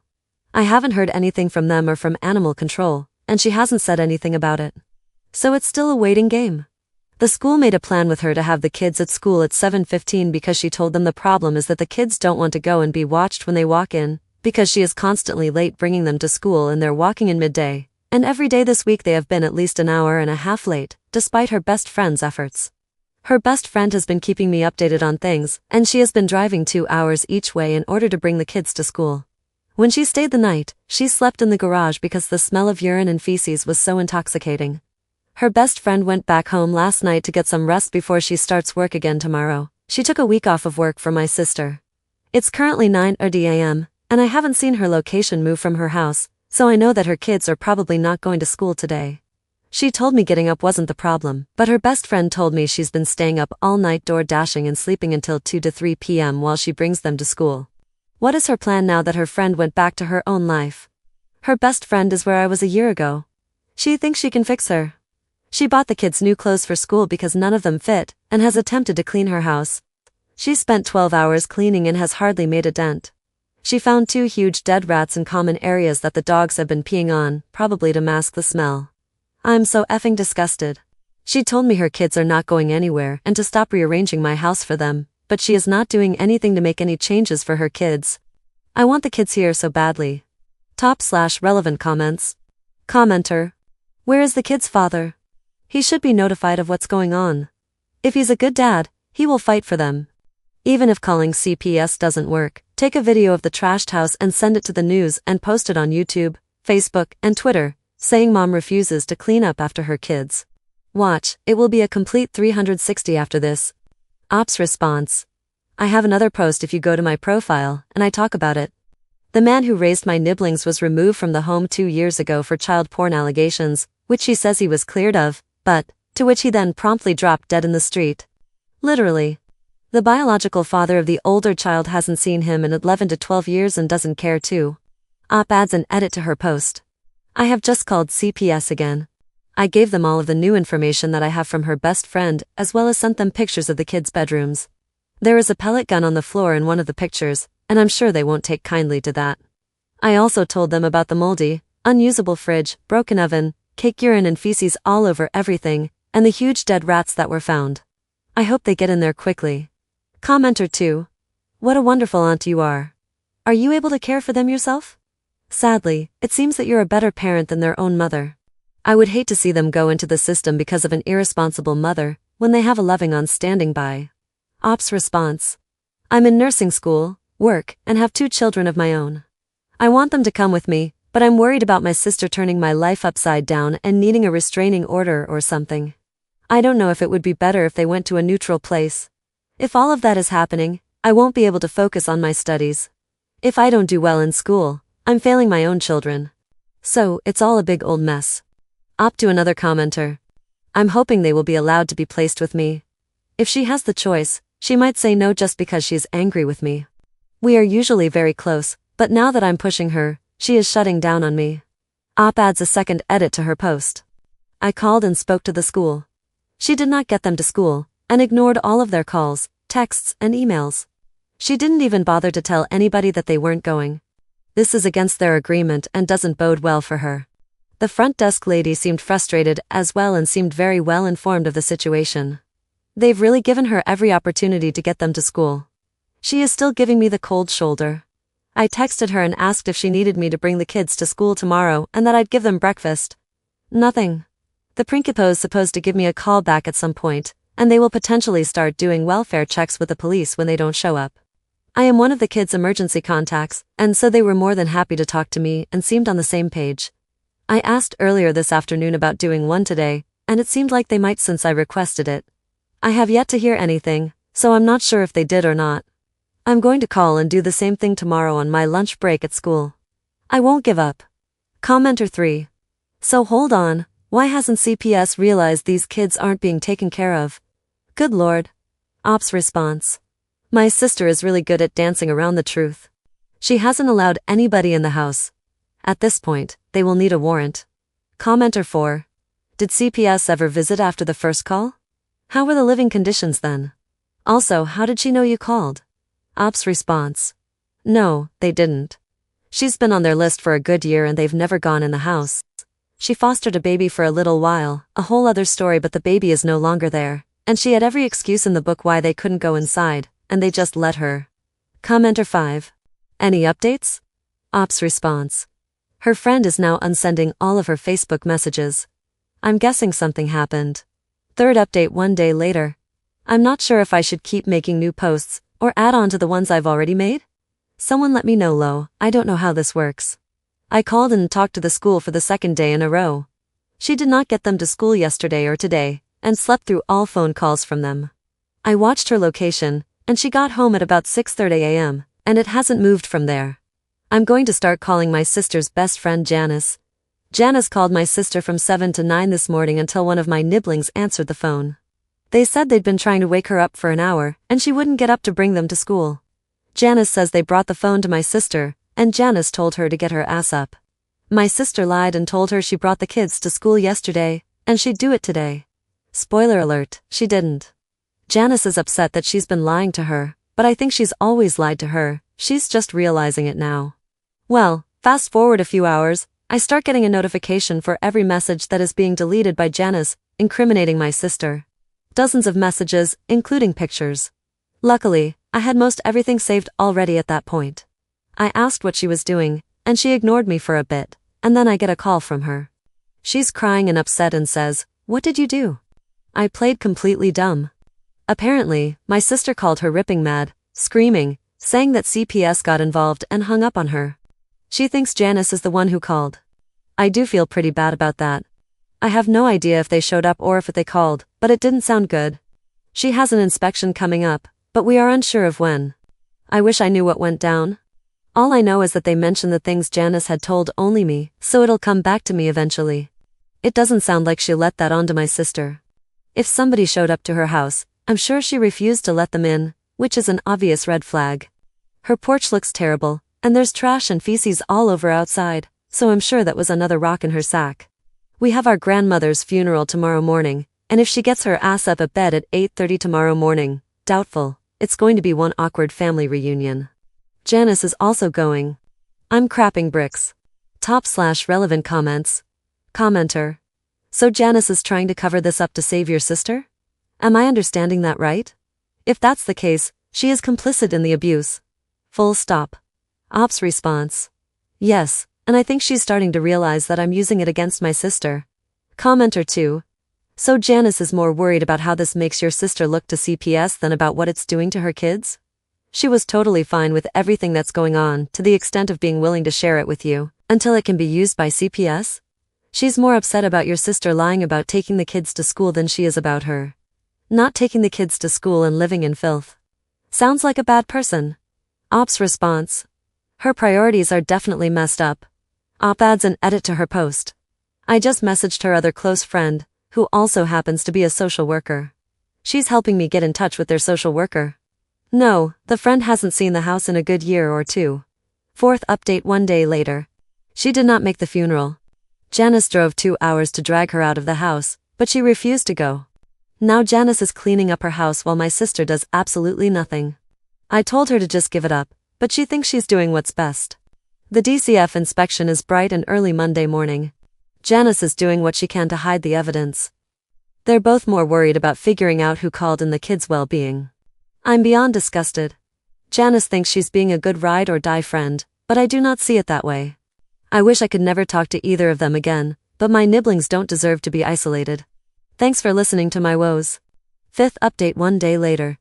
My sister has her inspection tomorrow morning. I don't know what time, as she won't tell us. She's done nothing to help this situation. My guess is she will just not let them in, and they will have to get a warrant. If anyone has any insight on how that goes, please let me know. I also sent the DCF a long email explaining everything about Janice, and I have offered my home and time to them should they need me. I'll make a more in-depth update after I find out what happens tomorrow. I'm hoping the social worker gives me a call and updates me. 6 update 9 days later. I don't even know where to begin. It feels like so much has happened, yet nothing at all. My sister knows somebody called and is blaming Janice and isn't speaking to her. I feel slightly awful because now my sister is speaking to me again and talking crap about Janice. I've been redirecting her as best I can. The only reason she's even talking to me is because she wants to borrow my car. I wouldn't see it again.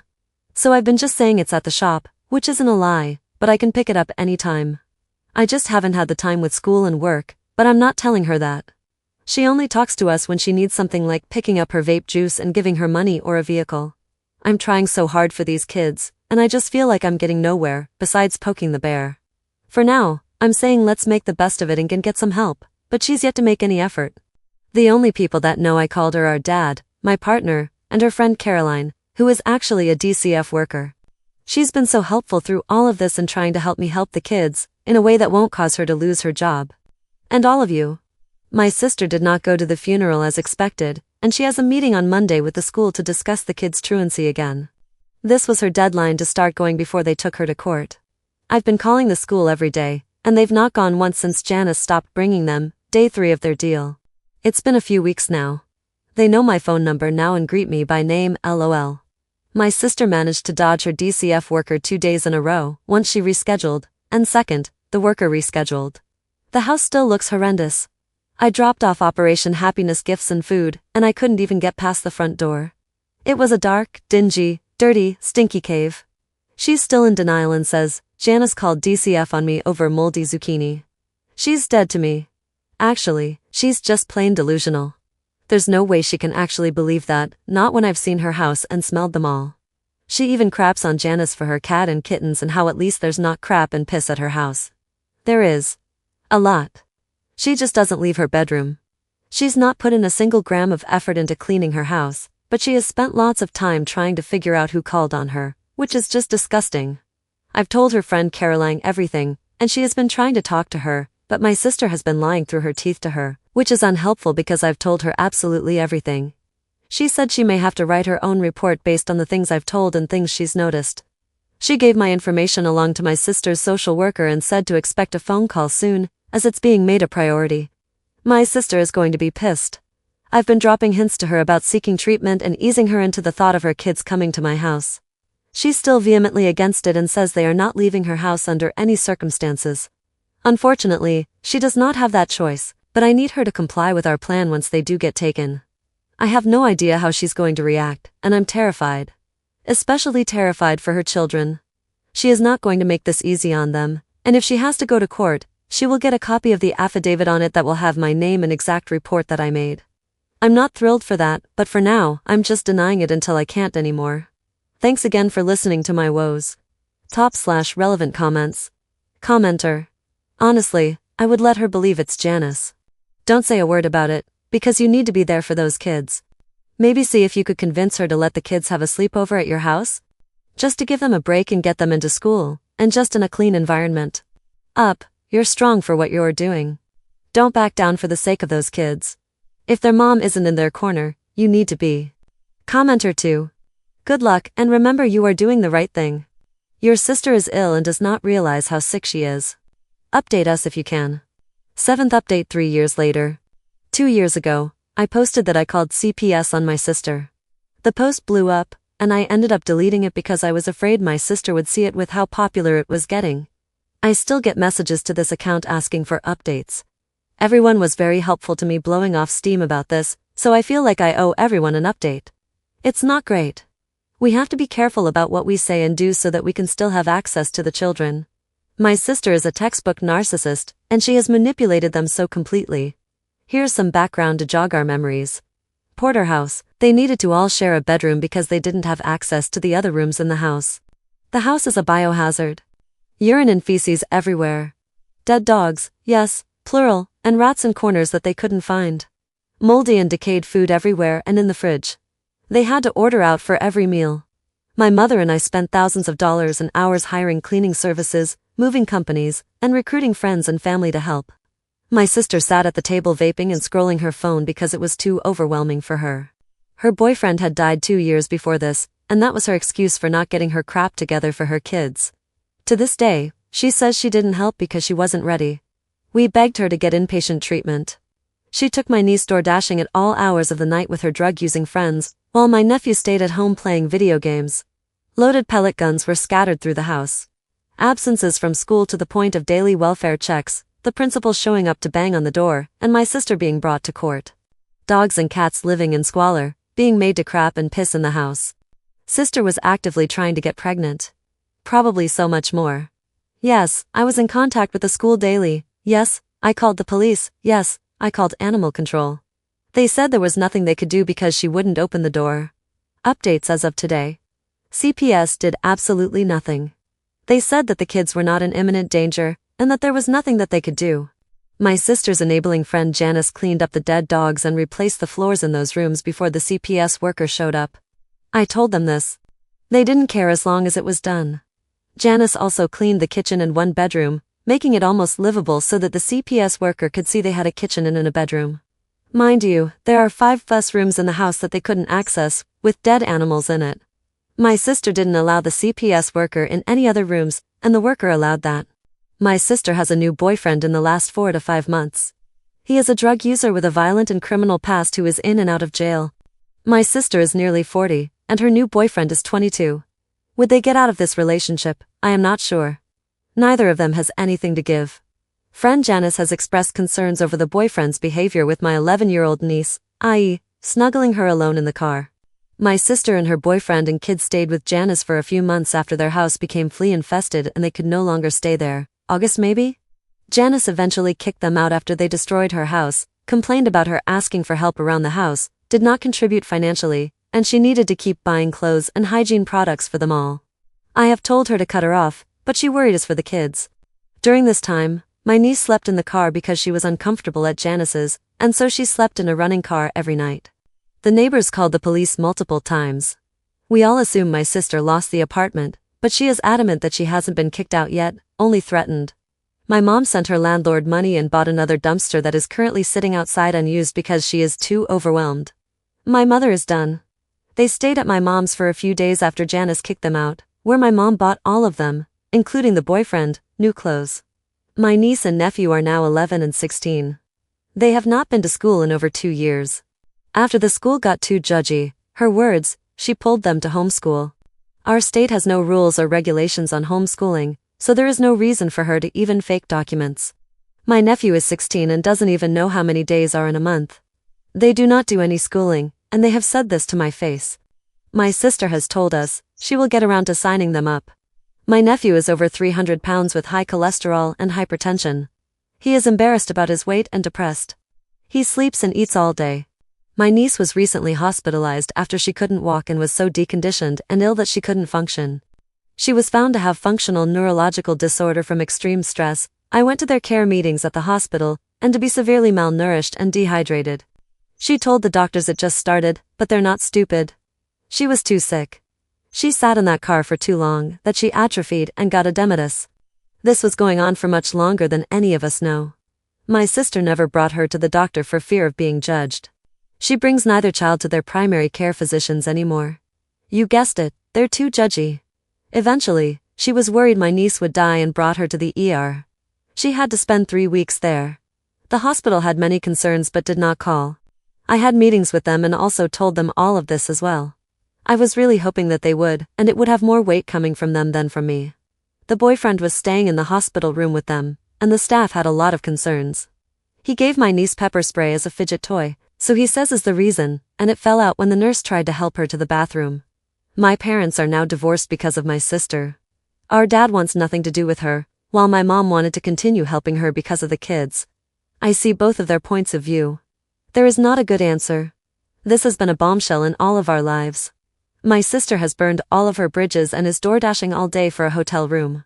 So that is where they are all staying, including the boyfriend. Either the car, or a hotel room. The car that they keep mysteriously getting into accidents in, and then lying about how it happened. My sister is still actively trying to get pregnant. She recently started on fertility medications and supplements. Where will they keep a baby? In the trunk. The children rarely respond to anyone because she has them drinking the Kool-Aid. They know that their mom could get in a lot of trouble, so they just don't talk. Neither of them has any friends, and they are so isolated from the outside world. I send them lunch money periodically, and my mom buys them clothes. Janice has blocked my sister on everything after she used and abused her too many times, so I don't have that avenue of knowing they're safe anymore. I called CPS again yesterday.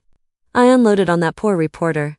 I then called the hospital and left a message with care management that I did it, and that I encouraged them to call and at details of their own. They will never be members of society. My friends are sick of hearing about it, my parents don't want to talk about it, and have washed their hands of it. If by some miracle they actually take the kids this time, the only place they could go is with me or with friend Janice, who is almost 2 hours away. If they went with Janice, I fear it would just allow more enabling behavior.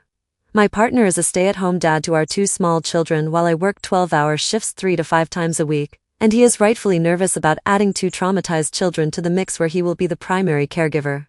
We would have to completely uproot our lives, which we are willing to do, but it is daunting. I am exhausted. I'm angry. I'm sad. I'm so disgusted with myself and every other adult in their lives that I've failed them. /relevant comments. Commenter. Well, this update is depressing. Janice literally ruined the rescue mission, all to end up blocking her anyway. Whole situation is sad. I'm so sorry for everything. Ops response. Tell me about it. I have told her again and again that she needs to stop bailing her out. She will never figure it out because she always has someone to throw her a line. It has gone too far. I love my friends, but you would not find me doing these things for them.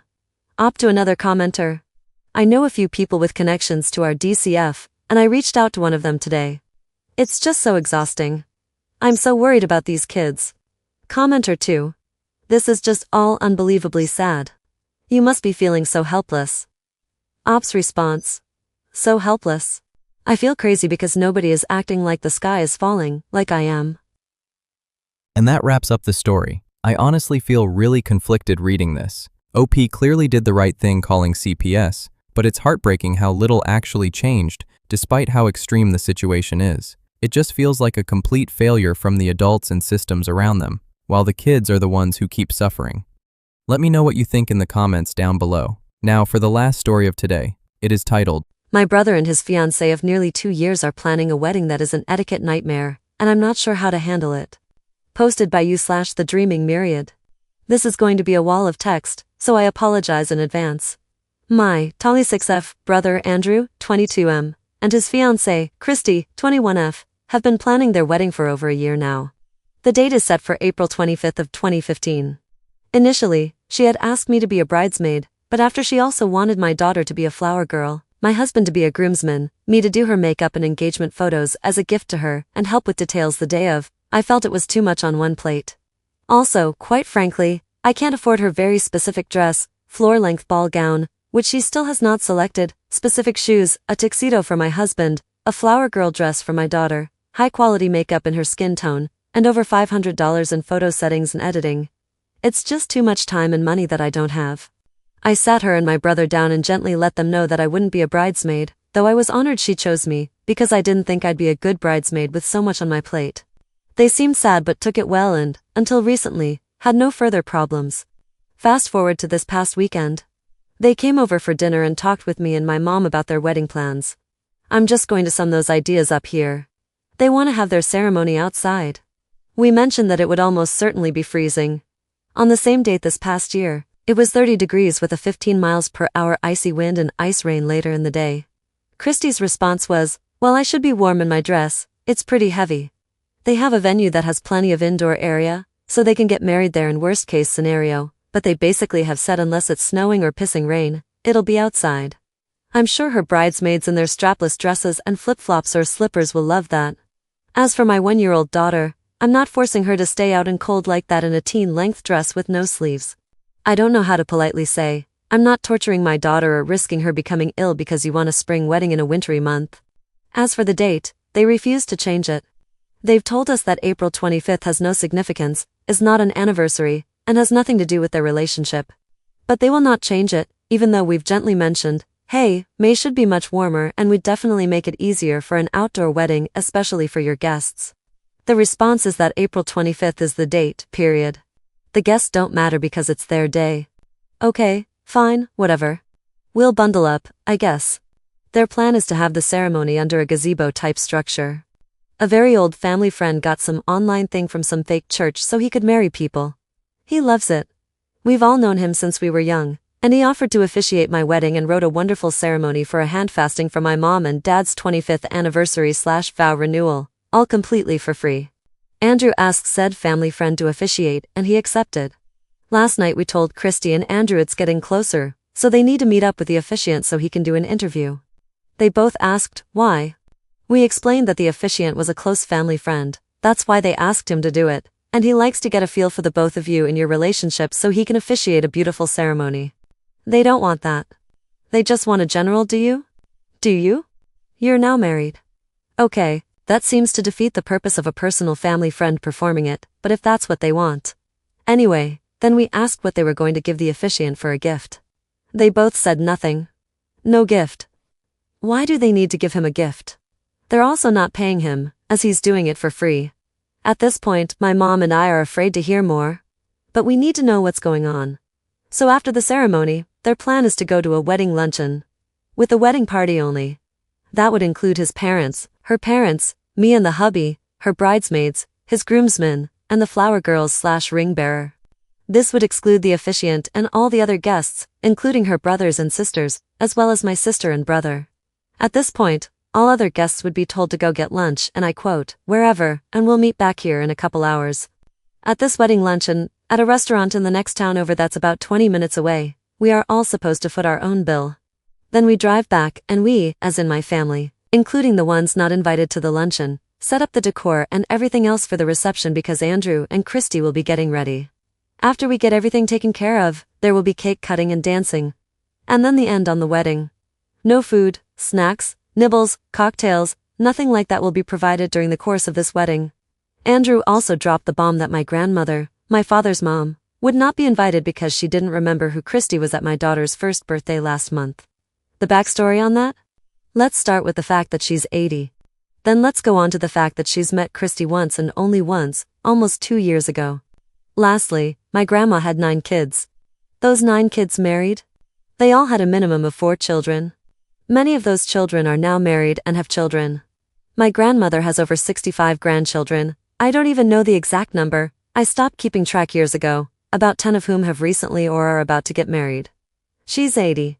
She has a hard enough time keeping track of how many people are in her family, never mind what their names are. It was absolutely nothing personal that she didn't know Christy's name. She just forgot. It has been 2 years for Christ's sake. So despite her being the only living grandparent we have left, and despite her driving the hour here to make it to Andrew's school performances and sending birthday cards every year without fail to her children, grandchildren, and great-grandchildren, Andrew included, she's now not to be invited. I know this is ranty, but all this plain, bald-faced rudeness is flooring me and I don't know how to handle it. My dad, once we told him his mom wouldn't be invited, was not only hurt but angry. He said he will not go if his mom is not invited. Andrew is insisting on not inviting any of the others from that side of the family, and with such high numbers I can understand, but at least inviting grandma would be polite, not to mention loving. My sister, my mom, and I put together a wedding planning book for them ages ago and gave it to them. It had tips for a small budget, etiquette, timelines, checklists, and a breakdown of what a basic wedding should have. We got info from multiple sources and spent the time collecting and printing it, but it's completely obvious they haven't looked at it at all. It's like they want this big and beautiful wedding, but they pick out anything that costs them money or means they have to work. Gifts for people who do us favors? Nah. Big princess wedding dress? Check. Supplying food and refreshment of some kind? Meh, they can go get Taco Bell or something. Exquisite floor-length gowns with exact matching specified cut and color for wedding party? Check. Paying for said gowns? Nah, too expensive for us. I'm sure everyone else can afford it. Am I being over the top? Is it just me? Or is this really ridiculous wedding behavior? I've been to maybe 6 weddings in my life, attended in 3, fully planned 1, and have helped plan another. I'm all for modern weddings where you throw the whole bride's family pays for this, groom's family pays for that out the window, but typically the cost shouldn't rest on your wedding party, guests, and pretty much anyone that isn't you. How do I explain to them the things that won't fly? I'm not freezing my infant because they're stubborn, and I'm certainly not going to pay for a tux, baby dress, makeup, dinner for me and my husband, and play pack meal to set up and take down their entire reception center. I don't care who you are, it's ridiculous and asking too much. Not that they asked if we would set up, they told us we would. I don't want to ruin their day. I want it to go well, I want everyone to enjoy themselves, but I can't force them to plan better. That's on them. So my question is how to handle it? Christy is super sensitive and takes literally any criticism as a personal attack, so I want to go delicately here. Also, Christy and I work together, so achieving peace here is very important. Top/relevant comments. Commenter. I was all prepared to say it's their day, let them do what they want, because I'm not one for traditional weddings and such. However, they are wasting people's precious time here. No one is going to want to go to their wedding, leave to get lunch somewhere, and then come back several hours later to watch them dance and get cake. They are demanding a whole day for something that doesn't need it. They should just do a cake and punch thing directly after the ceremony, and be done with it if they don't want to serve a meal to their guests. Ops response. I guess that's where I'm at. Why rent this huge space and try to do the big wedding when what they seem to want is a small one? I don't understand, but they don't see anything wrong with that. Commenter 2. Are they paying for the wedding? Ops response. Her parents bought her dress and offered $2,000 to go towards anything they want. My parents offered to pay for the gazebo, their pick of the huge box of wedding things from a wedding I didn't go through with, and just all around help.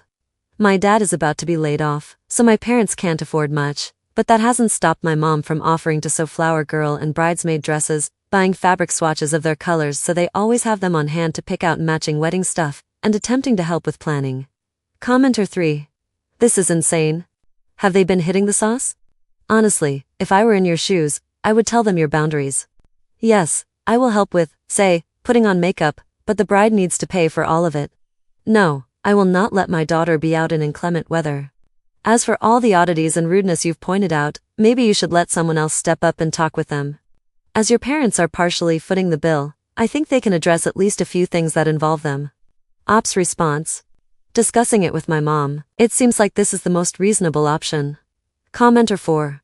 Is your brother anything like you? Has he changed to be like her? Does he pander to her every whim? You sound well-adjusted, and everything you say has merit.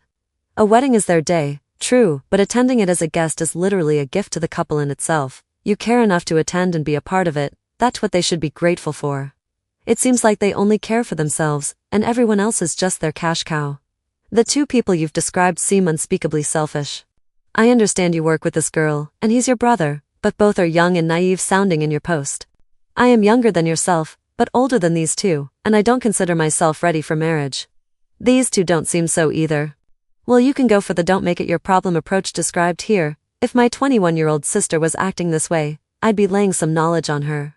Perhaps get the couple and your parents together, the core family, and make them listen to your concerns. This wedding will definitely make them lose face with your extended family, and I think usually it's best to avoid that. Ops response. And therein lies the problem. They both are immature. Andrew has always been a little less mature, so when he met Christy, we didn't think it was a big deal that she was too. He definitely caters to her. She'll rip his head off in front of people at work when he brings her lunch, or even in front of my parents in their own home, and he responds with a yes dear or sorry honey. She chose the date, and I think he won't even talk about changing it with her because he doesn't want to fight. Honestly, I don't think they are even remotely ready to be married, but approaching them with that would be a surefire way to get Christy to hate me and Andrew to feel alienated. I try to get info from Andrew and then use that to gently encourage them to strengthen their relationship, because I really do want them to be happy. But I think they've both encouraged habits in one another that have only served to prevent maturity and growth. For instance, Andrew was offered free couples counseling through his work. They had been having trouble communicating, so Andrew thought it would be good to go. Christy refused to go after the first visit because it was uncomfortable and she didn't like it. I mentioned that counselors don't solve all problems, but they can give you tools to succeed, like solving conflict, healthy confrontation methods, and communicating with I statements rather than you. I crap you not, this is what she said to me. Yeah, well, I don't like that because I like to blame people for my problems. Plus when we fight, I don't like talking it out. I just want to hide in the bedroom. Basically, I just said, well, you'll never have a healthy relationship that way, and left it at that. But Andrew won't push issues like that. He just says she doesn't want to and leaves it there instead of finding a way to get her to go. We can't stop them from getting married, even though we know it would be better for them in the long run. So we try to be supportive, but I think my family and I need to start teaching him and her how we should be treated, starting with putting our feet down on ridiculous wedding demands. Op adds an edit to her post. I sincerely appreciate all of you taking the time to weigh in and offer advice. Just knowing that I'm not the only one thinking this is rude and crazy helps. After talking to my parents and showing them this thread, they decided to talk to Andrew this weekend about a select few things. They should put that they're not serving any food or refreshment on the invite so people know they won't be fed, as this isn't typical for a wedding. Grandma really should be invited. The officiant, since he is an old friend and is doing it for free, needs a gift. As for me, I'm going to set some boundaries with this wedding, mainly with what I will and won't do and how my daughter will be kept warm during the wedding. I will post a real update on the convo with my brother after it happens. Thanks again to everyone. Update 4 days later. So Christy actually texted my mom in a panic on Tuesday night because her mom had added some names she didn't know to the guest list of her side of the family. My mom just told her that she could help her and had her come over to talk. Christy brought over her wedding planning book and sat down with me and my mom. My mom asked her about the wedding plans, confirming that they intended to have no meal, that all the wedding party would pay for their own meal, etc. Christy confirmed. My mom, the saint of offering constructive criticism in the nicest way possible, said to Christy, I worry about this plan potentially hurting feelings, on your family's side as well. Do you mind if I explain why I think that? Christy was pretty receptive. She said she didn't want anyone to have their feelings hurt and asked what was offensive. My mom posed this rhetorical situation. I guess she got this idea from my sister. Okay, Christy. Imagine your parents invited you over for Christmas. You drive the 3 hours to their house, you dress in your best Christmas sweater, and you show up with gifts. Everyone is happy to see you and you hug and visit for a while. Your parents and some of your family then tell you that they are going to dinner. You can't come, but you can go to McDonald's or something. They let you know they'll be back in about 2 hours, so just hang out in the yard or wherever. When they get back, they let you back in the house so you can watch them eat the Christmas cookies they made for themselves, open only their presents, and play some Christmas music. Once that's all done, they say, thanks for coming, see you next year. And boot you out the door. Would your feelings be hurt? My mom is a funny and light-hearted storyteller, so at this point, Christy had laughed a couple times, with a kind of sad note in there, and also said, oh, several times as well. Christy spoke up and said she absolutely understood how that related to their current wedding plans. Seriously, it was like until that moment, she could see literally nothing wrong with their plans. She explained that they pretty much only had the budget of the $2,000 her parents were giving her to work with, and she was afraid a meal would cost too much. She also expressed frustration that Andrew didn't really help with the planning, he just kept saying, whatever you want when she asked for his opinion. My mom and I explained that Andrew probably just wanted the date just the way she wants it because it's always stressed that it's the bride's day. We gave her some tips for engaging Andrew to really get his input. At this point, she had really broken down and we were able to see her a little more for what she is, a young and naive 21-year-old girl, granted, with a bit of a passive aggression issue, in way over her head, running on little to no help with an event she has no idea how to plan. After chit-chatting a little bit, we talked about different ways to pull off an affordable wedding. We pitched ideas, and she either said she loved it, she'd think about it, or no. She liked the idea of having a small ceremony with the 50 people they really wanted to be there. After that, there would be a luncheon, provided by them this time. After that would be the reception, where the guests her mom added and anyone else that wasn't really close to them could come to celebrate. There would be a light refreshment for that. She is really not concerned about what the luncheon is, but would like it to be as low cost as possible, but not tacky either. My mom, my sister, Christy, and I are going to brainstorm in the next few weeks and look at prices to see what we can find within their budget. Then we'll all get together and let Christy, and Andrew if he decides to join, decide which idea she likes best for both the luncheon and the reception refreshment. Oh, and as for Grandma, when Christy handed over the guest list from Andrew, she was on there at the bottom. We hadn't talked about it, but he must have realized that Grandma deserved to be at his wedding. On my part, I mentioned to Christy I was worried about my little one in inclement weather, and she said they had decided they would plan on doing the ceremony indoors because it was likely the weather would be bad. She still wants to reserve the gazebo just in case it's nice, but she seems much more realistic about the weather situation now. I'm also going to buy grocery store makeup for her makeup for the wedding, nice stuff but not too pricey. And I've let her know that my hands will be full with the baby, so takedown and setup of decor and such will be next to impossible for me. Both my mother and I suggested requesting the help of their bridal party, groomsmen and bridesmaids, to help with the things that needed to be done the day of. She said she was sure that they would be willing to help, but that she'd ask. Many of them are young, single, and childless, so hopefully they'll be more able to help out. She also was asking about a bridal shower. One of her sisters had already volunteered to throw the go party, but no one in her family had made mention or offered to throw her a bridal shower, so my mom and I are talking about doing that. When I was almost married, I had 2 bridal showers, and people were offering to throw one for me left and right. I feel badly that her family is not doing that. All in all, I feel much more comfortable with what I've agreed to do for them, and I'm happy that we were able to help Christy. In the original thread, you/half and Solo mentioned that all their plans had been met with negativity. I think this caused them, especially Christy, to shut down and just say, "Screw everybody, this is our day." Really, they just don't know how to plan a wedding, and we all could see that. Rather than saying that we wanted to help, I think they just heard the negativity of it. Sitting Christy down and explaining that we had some ideas that we thought could help, and that we in no way wanted to force her to do anything she didn't like, well, it helped a lot. We let her know that she should say no if she hated an idea or if she felt we were getting too involved. We still think they need to plan their own wedding, but we've also become more approachable for help in this regard too. No, we're not going to plan the wedding, but if they're stumped on something or want input, we've offered to help if we can. We'll see as time goes on whether they stick with it or if they fall back into the we don't care about anyone else mode. I still feel that they have a lot of growing up to do, and hopefully they can do it together and build a lasting relationship for the rest of their lives. Top/relevant comments. Commenter. Your mom handled it so much better than I would have. Commenter 2. It's awesome that you guys could all sit down together and help her come to these realizations. Hopefully, the day will go off without a hitch, be tasteful and frugal, and everyone will have a good time. Second update 4 months later. So much has happened in these past 2 weeks. Last Sunday, Christy told Andrew she wanted to come over and talk with him and my mom. Andrew assumed it was about wedding stuff because they were getting only a couple months away from the wedding, and they had not really done anything. So they get here and go to talk in private with my mom. I was playing with the baby in the front room, and I could hear yelling and arguing coming from the back room they were in. I was worried they were having a brawl back there, but just figured they'd work out whatever the hell was going on. Well, they both left, and my mom fills me in. Christy didn't want to talk wedding. She brought Andrew over to tell him, in front of my mom with no prior warning, that she wasn't sure she wanted to marry him anymore. She wrote a list of 4 things to show my mom that Andrew is doing or has done wrong that she thought couldn't be resolved. My mom told her to keep her list to herself and that they needed to go to couples counseling. At this point, Andrew got really upset because he had tried already to go to couples counseling with her 6 months ago, and she didn't like it because it was awkward, and I hate taking responsibility for stuff. I'd rather just blame someone else.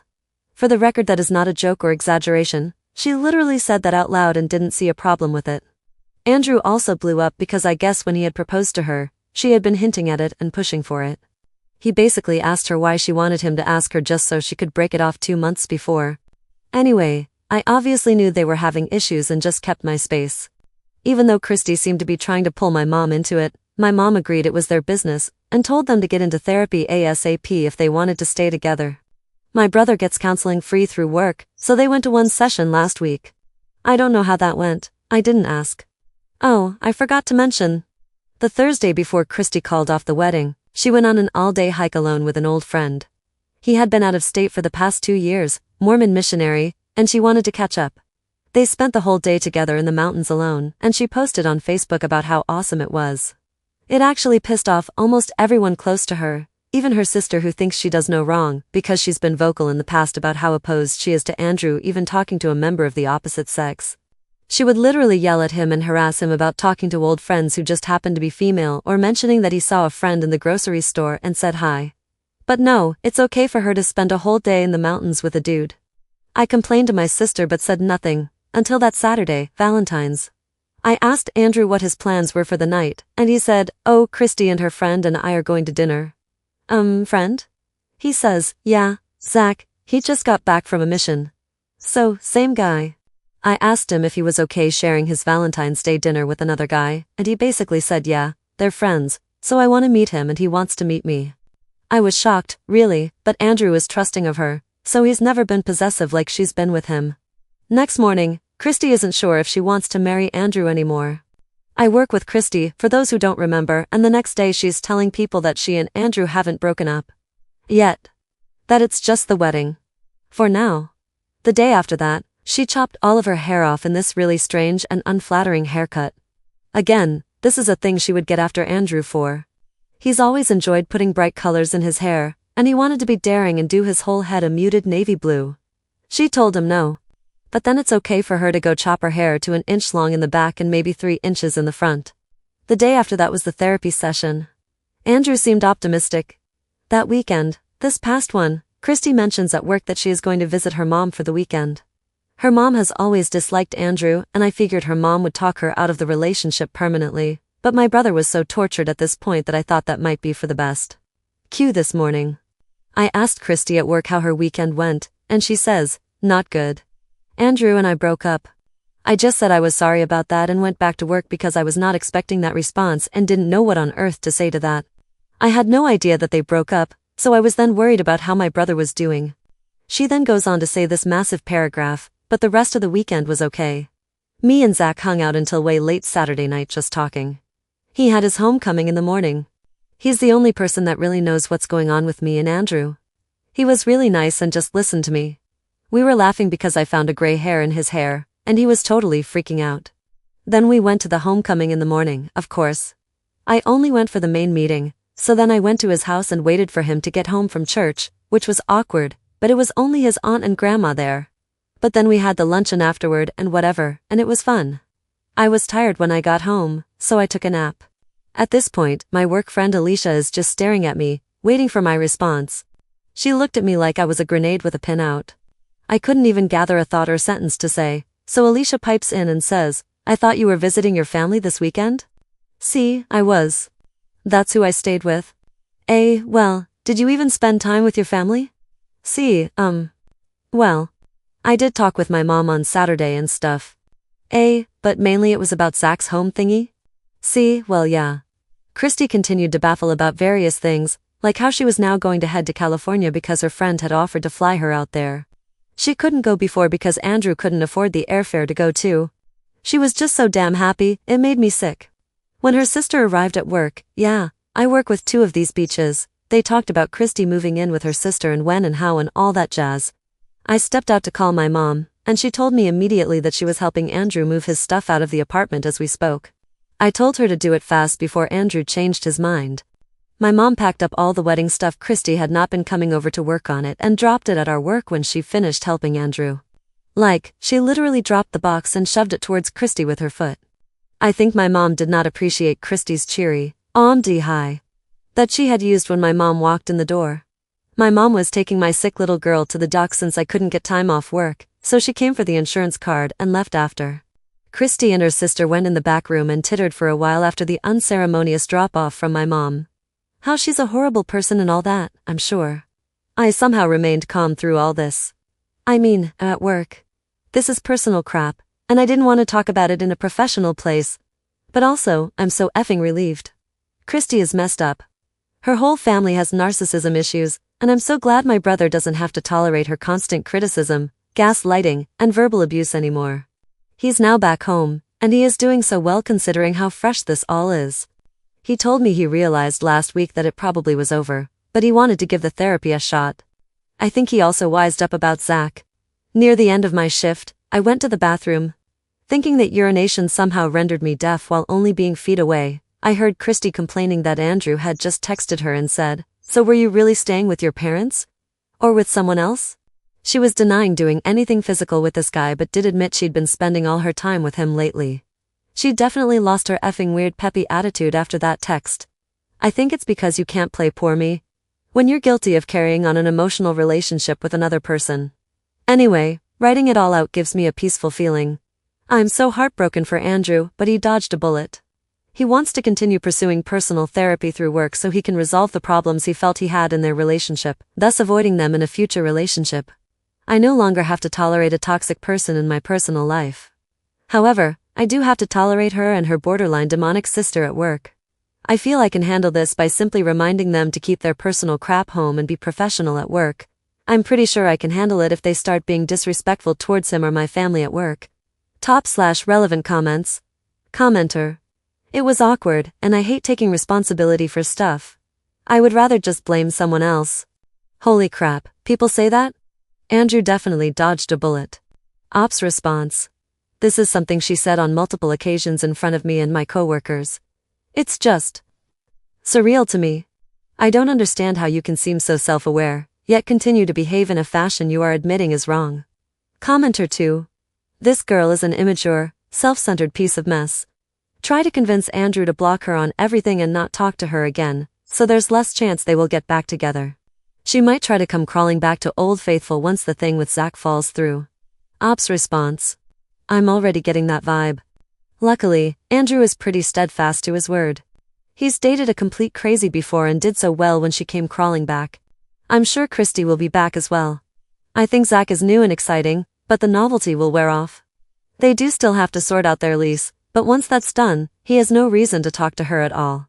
We got everything out of the place today, so he gets to come back to the family home, back in his old room, and she gets to go to a now half-empty department alone. It'll set in pretty quick that he's not coming back. Commenter 3. He's dated a complete crazy before. So this is a trend for him? Maybe he should get into counseling on his own to find out why. Ops response. The complete crazy was his first serious girlfriend. He actually had a couple of really healthy, though short, relationships between the first crazy and this crazy, but those all ended because they decided friends were better. He does want help from the therapist to spot early warning signs of incompatibility and unhealthy attitudes.